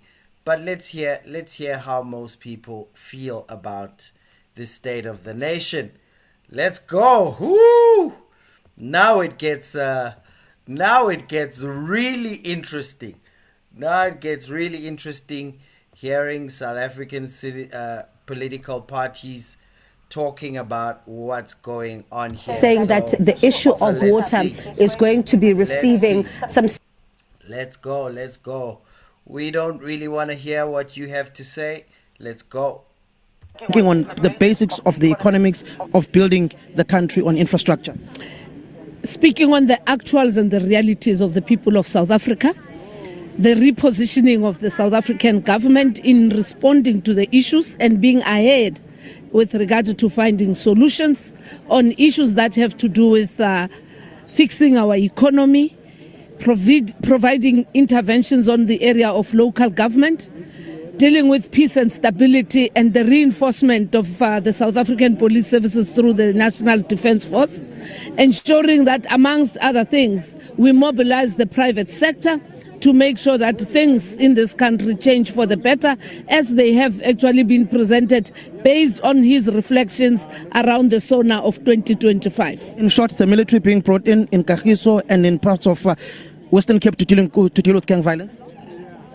We have to reinforce with those that are capable, so that then they can be a multiplier force, and most importantly, that they must not be tolerant of anything that happens, whether it's conspiratorial with those that are in the sector of mining, those are feeding the gangsters, and finally ensuring that we rid South Africa of this scourge of violence and crime that has made our streets and our homes not safe, because they even hijacked homes, they raped children in the mine dumps, they took over possessions of individuals. What is of importance, we're now dealing with any form of illegality, foreigners as well as illegal mining. Thank you very much, Deputy Secretary General of the African National Congress. Bulelani, off to you with John Steenhuisen, the leader of the DA. Thank you so much, Samgele. Of course, DA leader and Agriculture Minister John Steenhuisen will now join me to unpack the President's speech, starting in his capacity as the Minister of Agriculture. The rollout of the millions of vaccine shots for the herds of animals. How does that process going to be unfolding, and for how long is it going to take? So we're procuring now millions of vaccines. We've got 3 different suppliers internationally that are shipping vaccines. The first one of 1 million is going to arrive in the next 5 to 7 days, and then we'll roll that out. But it will obviously be a process that involves the private veterinarians, animal health technicians. We don't have the capacity at state level to roll it out ourselves, and so it's going to be a big public-private partnership out there. We will procure the vaccines. We'll make sure the vaccines get to where they need to be based on the scientific heat map that our task team has developed, and we are going to vaccinate at scale. The goal is, by the end of this year, to have vaccinated 80% of the targeted herds and to reduce the incidence of foot and mouth disease by 70%. We're confident now that we have the vaccines, excellent vaccines from Argentina, from Turkey, from Botswana, but also our own locally produced vaccines that for the first time are going to be rolled out in the field.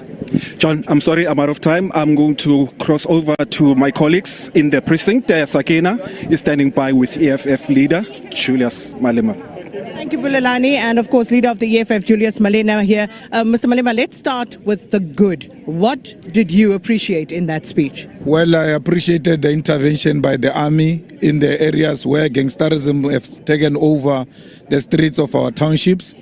And that is a confirmation that the South African police services have dismally failed. The president is just scared to say they've lost confidence in the South African police services, hence the army. And we are happy that the army is coming.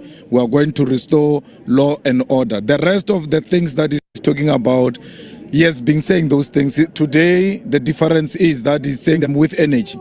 Why does he talk about trillions in water? He spoke about billions in water. Billions have been thrown into the Guyana project. There is still no water. So to utter trillions, billions from a speech doesn't translate into our people having water.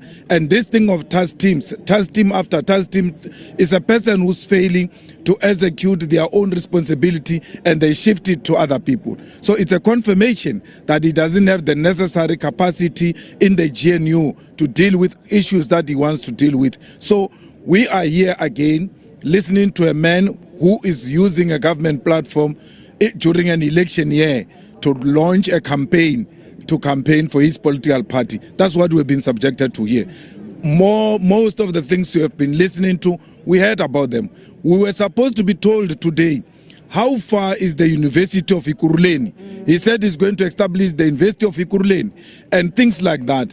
How many jobs have we created, and where are those jobs? So that people can independently go and verify those things that he's talking about. This infrastructural development project is talking about, where are they? The unemployment in South Africa is very high. Amongst young people, it's sitting at 40%, and he can't be proud that he's going to give them some money because he gave them money during COVID.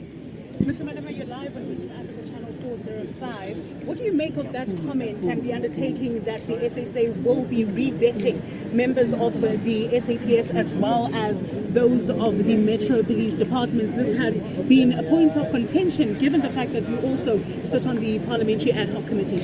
Well, that is a confirmation of the evidence that we're able to lead in the Ad Hoc Committee and in the Madlanga Commission, that it looks like majority of police are corrupt. And that's why they need the necessary vetting from an independent structure which is not conflicted. If one day you have an opportunity to ask Kasel Matale a question, I told him when he became a minister, Deputy Minister of Police, and I said, you must never receive a gift from any of the police generals, because once you do that, they've captured you and they're going to get you into their criminal activities. Today, the president is confirming that the ad hoc committee and the Madlanga Commission have revealed the serious rot which requires the state security to come and vet the SAPS and metros, in particular Ikuruleni. You can see that Julius, that is a criminal, is a liar. They've been making that municipality a spaza shop. That's why when you interview him, you must put a 5 liter of water next to him, because he will be sweating from lying. And that, of course, leader of the EFF, Julius Malema, and me hand it over to Samkele Maseko. Sam? Well, Sakina, we are with Mkhuleko Hlengwa from the IFP spokesperson. Mr. Hlengwa, just the importance of the State of the Nation address. What are the good points that you took as the IFP, and what are the bad points that are there? Well, I think that the president gave a very balanced account of where the country is, and I think it's a very huge acknowledgement for him to say that the country under the GNU government in a year has been able to be in a better position than what it was. Obviously, there's still a long way to go, but it has been important to arrest the decline of the country to ensure that the economy is stabilized. And now the outlook should really be about job creation, as he has said extensively. It is important for us that he has spoken about the issues of illegal immigration, which continues to be a very adverse burden on the economy, on opportunities for South Africans, and therefore the work that needs to be done there is critical. Secondly, crime remains of fundamental concern, and the fact that the SANDF is going to be deployed to give support to the SAPS is a welcome move, because we fully recognize the challenges that are within communities. What is, of course, an admission there is that there is a serious collapse within the SAPS, and the president is now finding himself having to put in place quite a number of interventions before fighting crime, to first clean up the SAPS itself so that it is actually fit for purpose. The interventions around water are of critical importance, because the challenges which are being witnessed currently by City of Johannesburg specifically, but South Africa more generally, indicate that we are at crisis point, and the deployment of Minister Velenkosi Nihlabisa is a welcome move, understanding his skills and expertise at problem solving. And we fundamentally believe that declaring this as a national state of disaster should be followed speedily with resources, skills and expertise to be plugged in within the ecosystem of government to make sure that we are able to restore good governance. But it's all about fixing local government, and that will be a focal point for us this year in 2026 as we try and turn things around. Thank you very much, Mr. Hlengwa. Over to you, Bulelani. Thank you once again, Samkele. Of course, Reverend Kenneth Meshwe, leader of the ACDP, now joins me for more reaction. It's taken the Madlanga Commission to have the president announce that organized crime will be a priority for government. Do you see this as a step in the right direction, or is just a lip service to hide what we've been hearing from the commission? Well, I think the man or the president must be given the benefit of the doubt. And as a result, I believe he wants to do it. That whatever has come out of the Madlanga Commission, the people who have been accused of wrongdoing, they will have the law dealing against them, which the ACDP welcomes. Okay, ACDP welcomes that. But now, one of the things that the president should have done, I think that caused that, if you remember, that the members on that section, on his left, were chanting pala, pala, pala, pala. Now, he said, when they deal with crime, that the confidence of the people in the judicial system is going to be restored. But it will not be restored for as long as the pala, pala shadow is hanging over him. All right? So something has to be done to prove to the public that we are all equal before the law. So once he does that, I believe the confidence of the people in the justice system is going to be restored. But I must give him credit. He said a number of positive things that were encouraging. I mean, the fact that he also raised the issue of building more TVET colleges and universities because he wants people to be skilled is something that is commendable, and we want to commend him for that. And also the fact that he has agreed finally, something that he didn't want to do, of the SNDF connecting or assisting the police to fight the gang violence in the Western Cape in particular. I think that is a very good step in the right direction, and the ACDP welcomes this. All right, thank you so much, Reverend Kenneth Meshwe, leader of the ACDP. For more reaction, we cross over to you, Sakina. Thanks so much, Bulelani. And with me, of course, the president of SALGA, President Bheki Sofile. And Mr. Sofile, as far as the speech goes tonight, a lot of talk about the professionalization of the public service. This is something that SALGA has been calling for as well. Yes, thank you very much, Sikin. Greetings to you and to your listeners back at home. We are happy that at long last, after 30 years since SALGA's formation, encouraging government that we need to professionalize government as a whole, and but of course local government, because through professionals that we recruit in the system, we then have a guarantor of a possible quality service to our people. And that professionalization to us, we are also asking that they must then help the local government, for instance, if I can talk about local government, and try to deal with some issues that make local government not to be possible to attract suitable, qualified individuals that can contribute towards professionalization. And of course, just a quick one on the reform of perhaps the funding of local government. Yes, look, it's a very good thing. The only thing that we are a little bit worried about is that if you then do all these reforms with the current allocation of 9.5%, we are worsening off the local government, because it's against the constitutional spirit that the reforms in terms of electricity, water, as a part of the attraction of revenue into municipality is a little bit putting a little bit of challenge. What we are also, though, a little bit comfortable is the willingness to enter into engagement and mobilizing people, generally business and everybody, to play part into that. Mr. Sofile, thanks so much. The president of the South African Local Government Association, and as you heard there in the President's State of the Nation address, many of the problems attributed down to a lack of service delivery at local government level. Sam, who do you have? Indeed, Sakina, the issues of local government are very close to the heart of Ethel Trollip of Action SA, former mayor of Quebec. Mr. Trollip, just the essence of the President's speech, particularly on the issues of protection of witnesses within the country. I heard you speaking to your colleague about it now. Samkelo, thanks very much. I have to admit it's a better speech than I expected. There were less fairy tales this time around. Covered a lot of issues. I think he was very candid about the state of local government and how broken it is and how systematically it's been broken over the last 30 years, but he accepted no responsibility for that. It's his government that has broken local government, and also water infrastructure. He spoke at length about that, and that there's going to be a special focus on water infrastructure. I think they've realized it's too late that the Vaal River system's full of water, dams are overflowing, but there's no water in the taps. So there's a crisis there.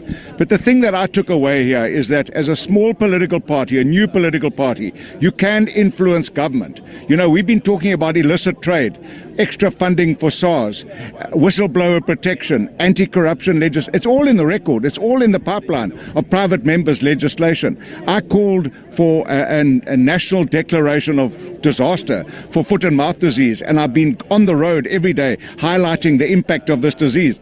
He's declared a national disaster. So I feel vindicated. I think if this is how a democracy works, and if you're a competent, capable, hard-working opposition, there's a dearth of opposition in our parliament, and our 6 members have shown that we can influence policy. Thank you very much, Mr. Ethel Trollip. Over to you, Bulelani, with who you have. Thank you, Samkele. Let's take this conversation now to Dr. Musi Maimane, leader of BOSA.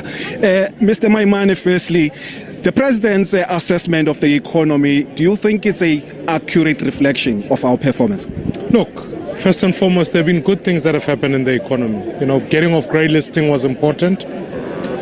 We have a meager growth of 1.2% projected in the next while, so quarter to quarter. Our problem with our economy is that it isn't capable of creating the requisite jobs. It isn't growing at a rate fast enough to keep up with population growth. And the reasons for that are inherently because South Africa is not safe. So people don't throw investment in countries that are not safe. Secondly, as we have experienced this FMD issue, it's going to impact our agricultural outputs, but our skills base is low.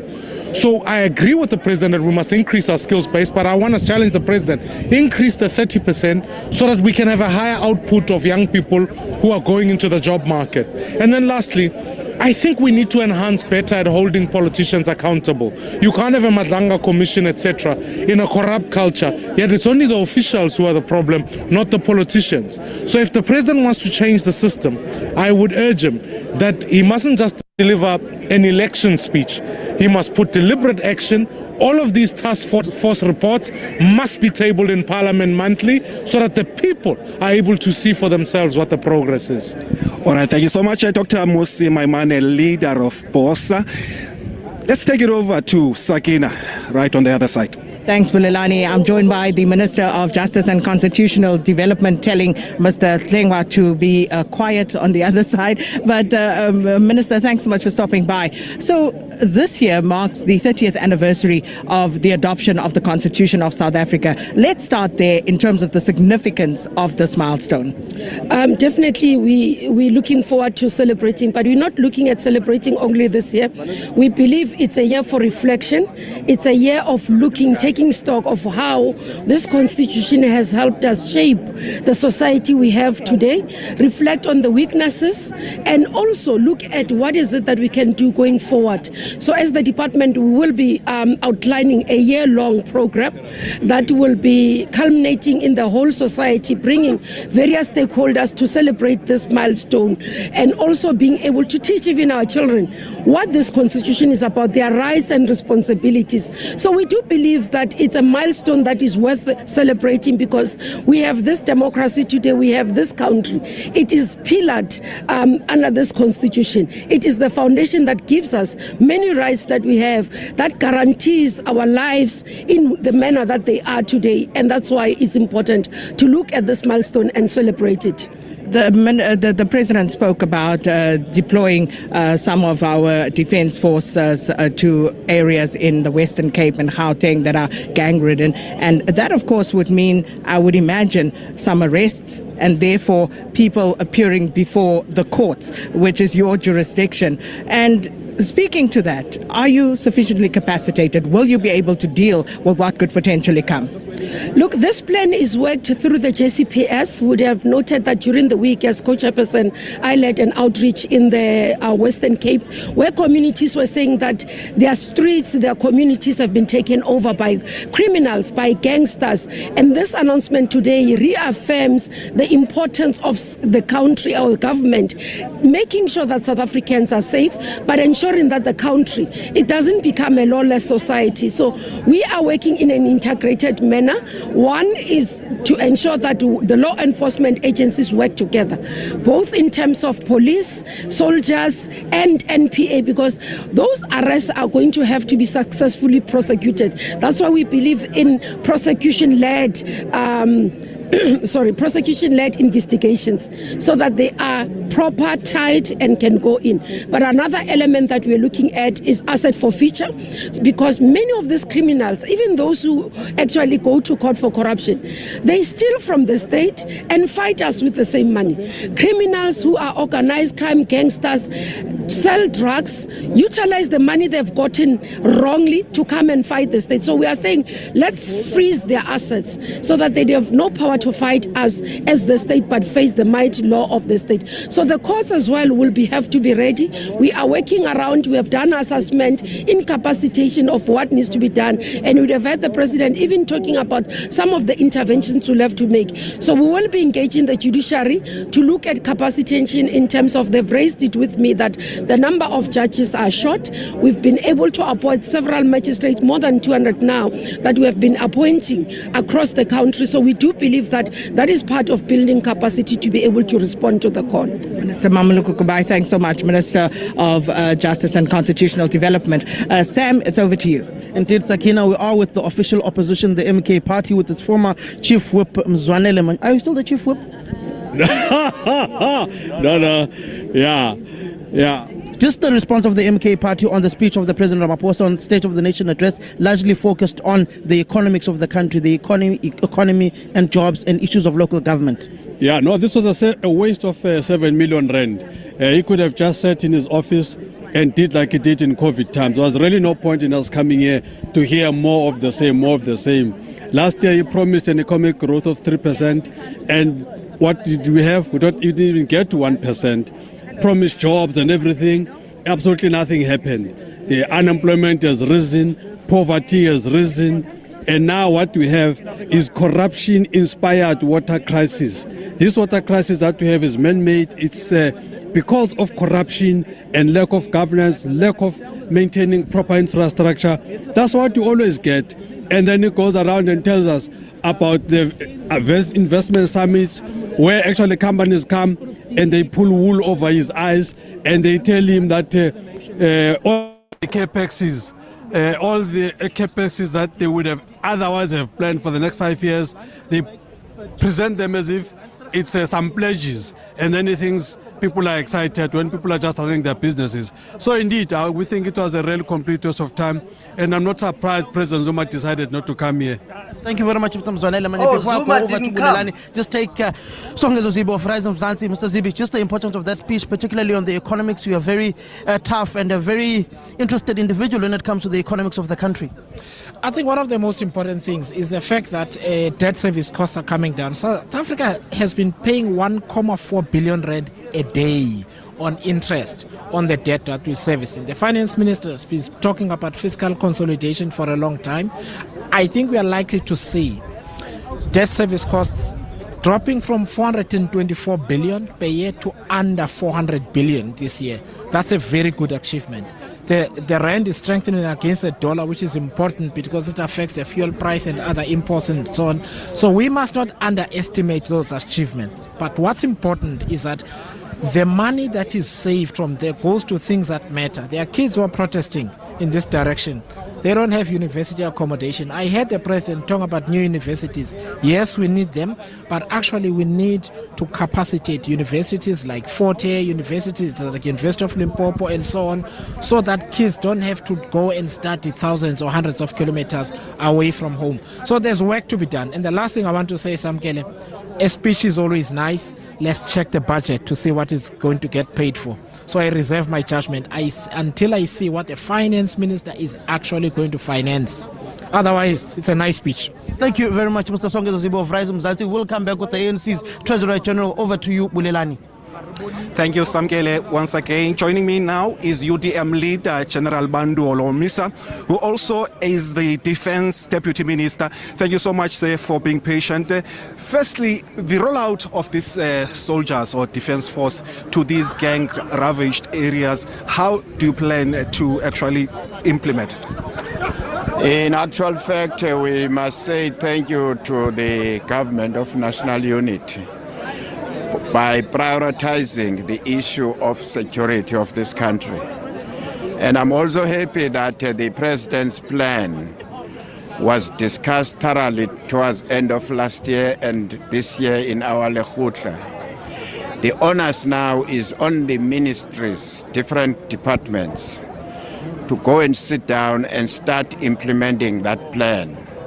As for the soldiers, the Department of Defense is already planning to roll out the soldiers to do their work as per the instruction by the president. What we are expecting to do now is to get a word from Parliament to say, go, move in. Then we move in. Within 2 weeks, I'm sure we will be deploying troops, working with the police and making sure that the orders of the president are carried out. But I need to ask the people of South Africa that we are going to require cooperation from them. No one should point a gun to our soldiers because we will be there doing a job. And if you shoot a soldier, then you are going to put us in trouble. Just lastly, the issue of the porous borders remains a concern. As the Defence Force, are you strengthening that kind of process? Yes, we are ready to assist the other departments in that regard. However, we must make sure that we have right equipment and also make sure that we have support when we deploy our troops in the borders. They are already there, but there are challenges of funding. But I'm sure out of this instruction by the President, no clerk or an official in the Department of Treasury will be telling us a sort of all stories. We have to make sure that the security of South Africa is restored with immediate effect and deal with this lawlessness which we have experienced for the last couple of years. Thank you so much, General Bandu Olomis, the leader of the UDM, as well as the Deputy Defense Minister. For more reaction, we go back to Sakina. Well, Elani, I'm joined now by the Commissioner, Dr. Mike Masiapato of the Border Management Authority. Commissioner Masiapato, it was quite interesting listening to the President relay some of your successes and, of course, what this means for you going forward. Yeah, no, thank you very much, Sakina. Yes, indeed, as the Border Management Authority, we are very much excited that ultimately the President had emphasized, the criticality of border management, but also the work that we have been doing in terms of dealing with issues of illegal migration, but also more critically the work that we've been doing in terms of dealing with issues of the illicit movement of goods into the Republic, the interceptions that we've been making, and on that basis we are very much excited that in the upcoming financial year it looks like things are going to be a bit very much bright for the Border Management Authority in terms of enhancing the work that we do. When you say it looks like it's going to be bright, what does that mean? Because we've got a budget speech coming up next week. Do you know something we don't? No, I'm just saying that, based on what the President articulates in this kind of conversations, mainly it gets translated into that. And we are very much hopeful that in the coming financial year, 2026, 2027, there's probably going to be something for the Border Management Authority on the basis of what the President had said. But for us, we are very much ready. We got the marching orders from the President in terms of the work that we need to do in terms of consolidating the border management work. And on that basis, we will definitely make sure that we do not disappoint. Dr. Mike Masiapato speaking to us about the Border Management Authority and what the President, of course, had to say about some of the work that they are doing and, of course, where that is headed with regard to some of the reforms that are afoot. Right, Samkela, where are you? I'm with the Treasurer General of the African National Congress, Dr. Gwen Ramaphosa. Dr. Ramaphosa, just the importance of the speech, very economical. What's your view, your perspective? He seemed very bold in this particular speech. I am very inspired by the President's speech. Actually, I was saying to someone that this is a speech that will leave a legacy for the leadership of President Cyril Ramaphosa. I think over the years he has worked hard to turn around the decay that he inherited, destabilized by the COVID pandemic and global problems, but he has stood firm to say that South Africa shall and will be better under my leadership. And yes, we appreciate that it is a GNU that he is leading. And most of the policies is what the GNU has inherited. And we are happy that we can say they are what we call green shoots of economic recovery. The President talked about the elimination of load shedding. He talked about also Transnet coming back to life, especially with the public-private partnerships where the state retains the assets, but private sector also invests in opening up the economy and making the economy move fast.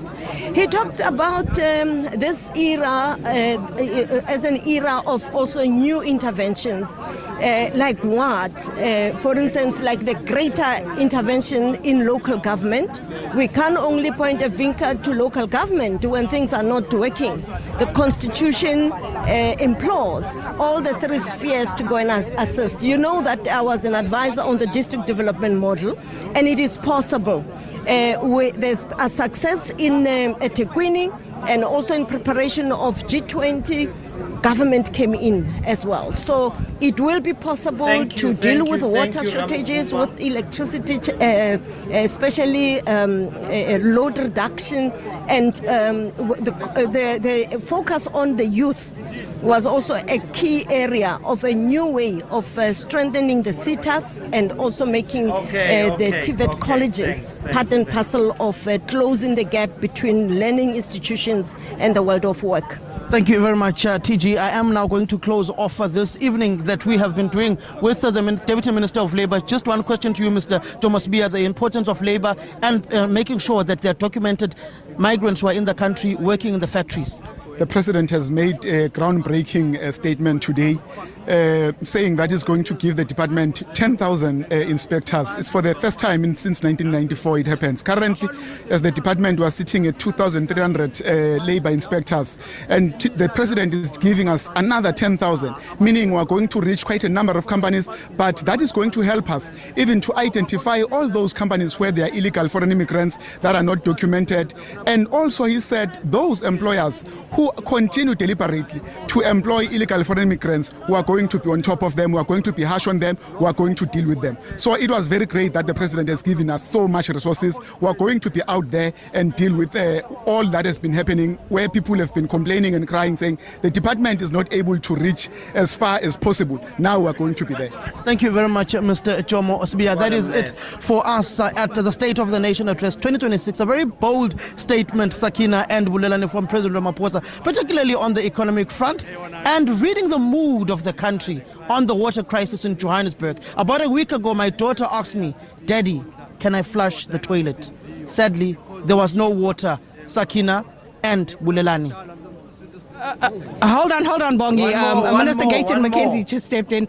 Minister McKenzie, good evening. So talk to us, your best takeaway from tonight's State of the Nation. The State of the Nation was the best that President Ramaphosa has ever given. He spoke about all the issues. The President has delivered the best State of the Nation. GNU partners that are complaining about the President's speech, they are being very dishonest, because the President was consulting with us. The President is very consultative. He spoke for me. What impressed me the most was the army being unleashed for the gang problem in Cape Town. He spoke about illegal foreigners. He spoke about businesses that hires illegal foreigners. He spoke about the fact that about District 6. For me, the President has truly, we have turned the corner as the GNU. We are not where we want to be, but we are not where we used to be, but we are turning the corner. GNU, yasebenza. So who's unhappy in the GNU? No, I hear some people say in the GNU, the President should have said this. But we were consulted. Who's some people? From Plus, I saw they had some issues they were not happy about. But the President gave us ample time yesterday at 6 p.m.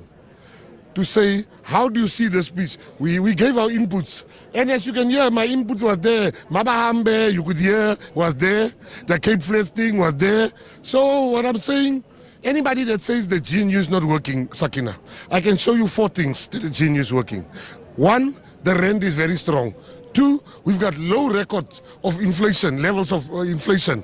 3, we've got close to 11 million tourists coming into our country. There's no more load shedding. We've had the best matric pass rate. President Ramaphosa is doing a brilliant job. South Africans are saying all good and well, but we can't eat that. What do you say to them? What I'm saying to them is he had a frank acknowledgement today, which is very rare in a leader, where he said, our people are still hungry. Our people are still victims of crime. We are saying we just need a little bit more time. We will sort out the problems of South Africa. All right. Minister McKenzie, thank you so much. You know, we were basically shutting down and there you came, and of course, it was important to speak to you. Your outfit. But they seem to get a lot of money, the SBC, for this expensive outfit. Not enough. We need more. We need more. Did you speak about the funding of the SABC? No, the funding of the SABC, I can promise you, the GNU is very serious with that. Q, Minister Chaveni, the SABC and the funding model of the SABC, which is, of course, a very serious matter given the public service mandate of the SABC. Fight for your money, sister. The Minister of Fight for Finance your will money. announce interventions that are being made to support the SABC, but the SABC needs to start to build its own financial viability models, and that is important. You'll recall the time I was minister there, we always fought with the board about that the financial viability model is not a proper model for the SABC. So it's important that the Parliament finalizes the SABC bill so that the SABC can be able to move on and deliver on that. But also SABC needs to be able to move out of the analog signals and go to digital signals. It will also significantly reduce its own costs. Indeed it will, but of course it all costs money. And if you look at the state that the SABC is in, you know we are in desperate need of the money to move all of these things forward. Let's wait for the Minister of Finance on the 25th of February. So we're getting money.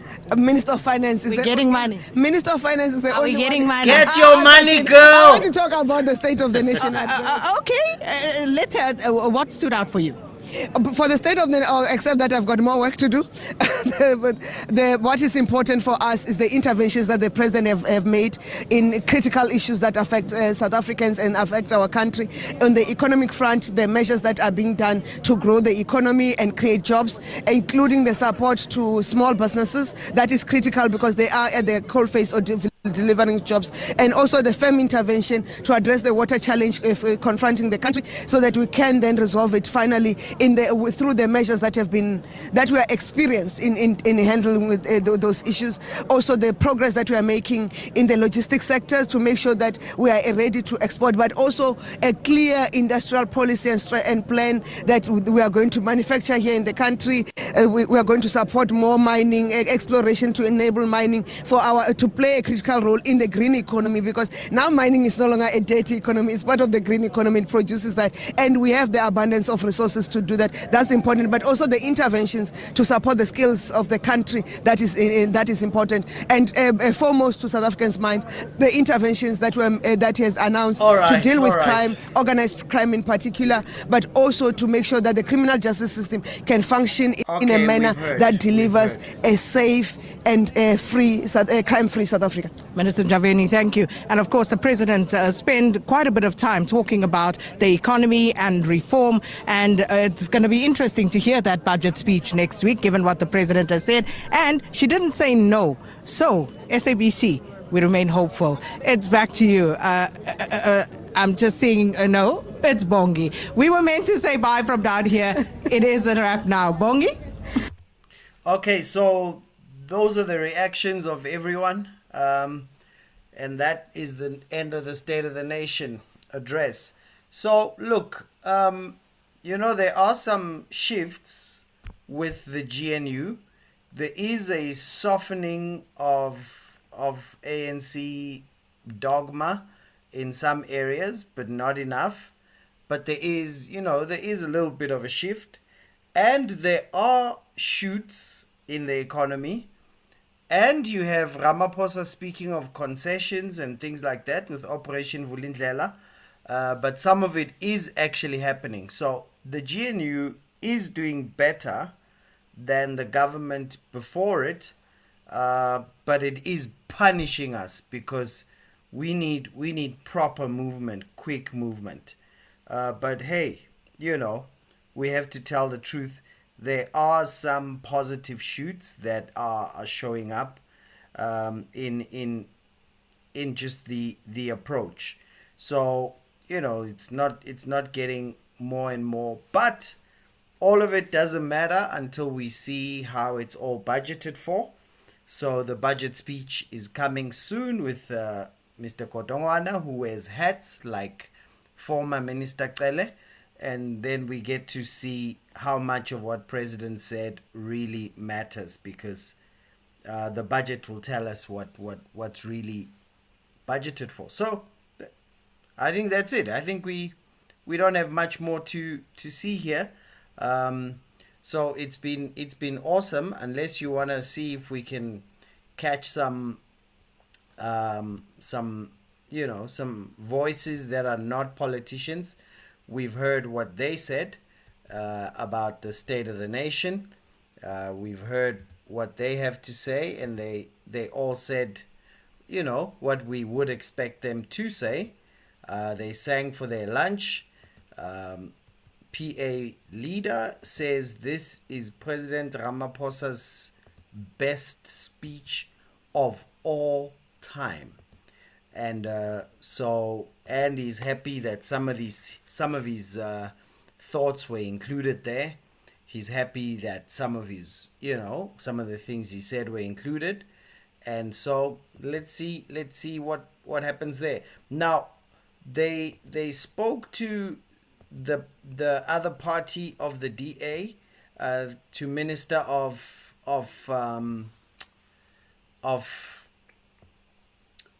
Minister of Agriculture, and they just asked him about foot and mouth disease.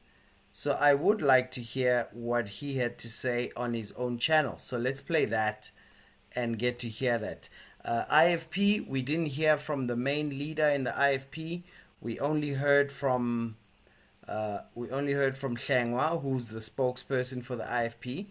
But it will be interesting to hear what Steenhuisen says about the state of the nation. Does he also think it's the best speech ever in the history of the GNU? What John is up to.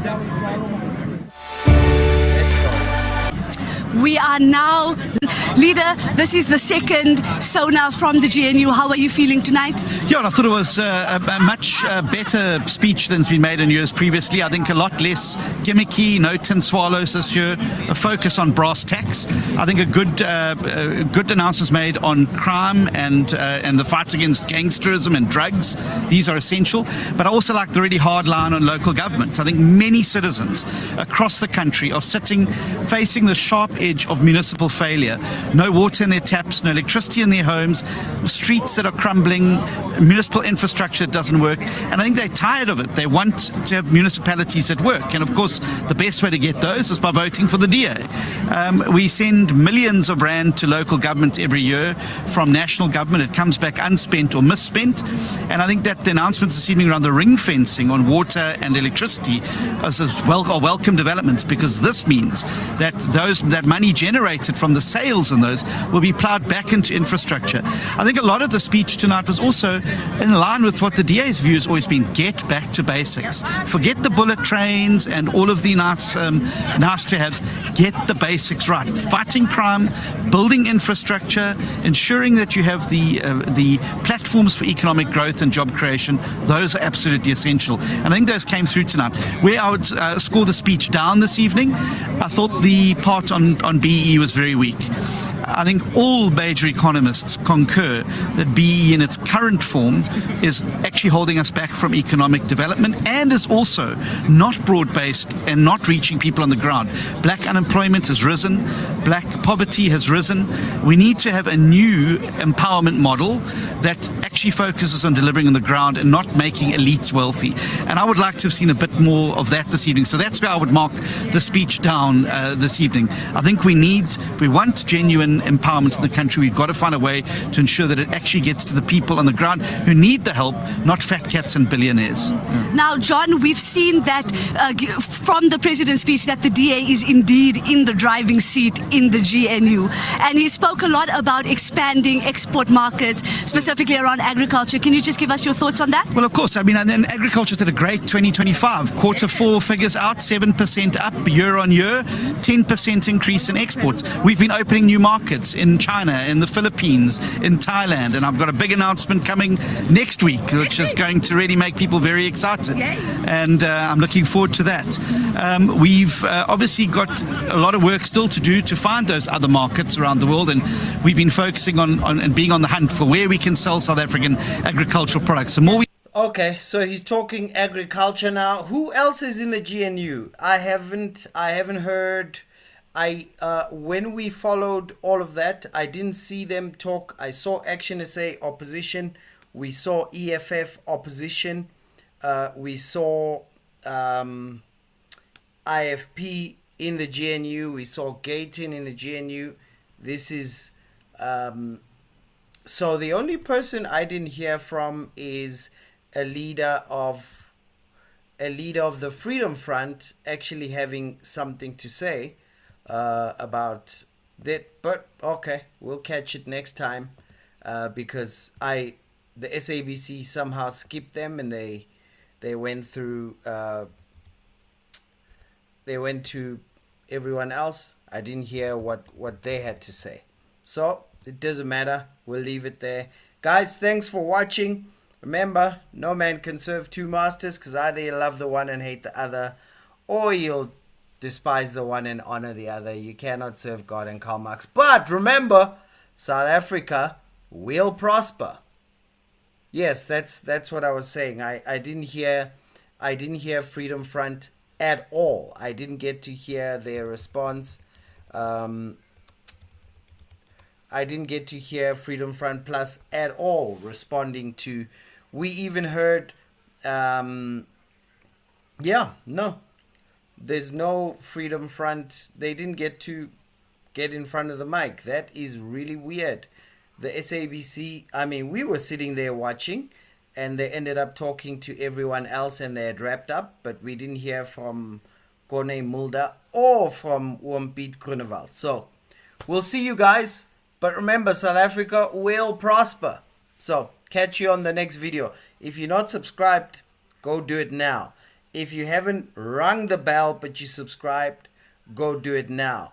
If you didn't see that we, for now, giving away a free copy of the Soft Life 3 Secrets Comrades Don't Want You to Know, then please go up to the top comment, the first comment, and download. But thank you for joining us, guys. Let's make history together. Cheers.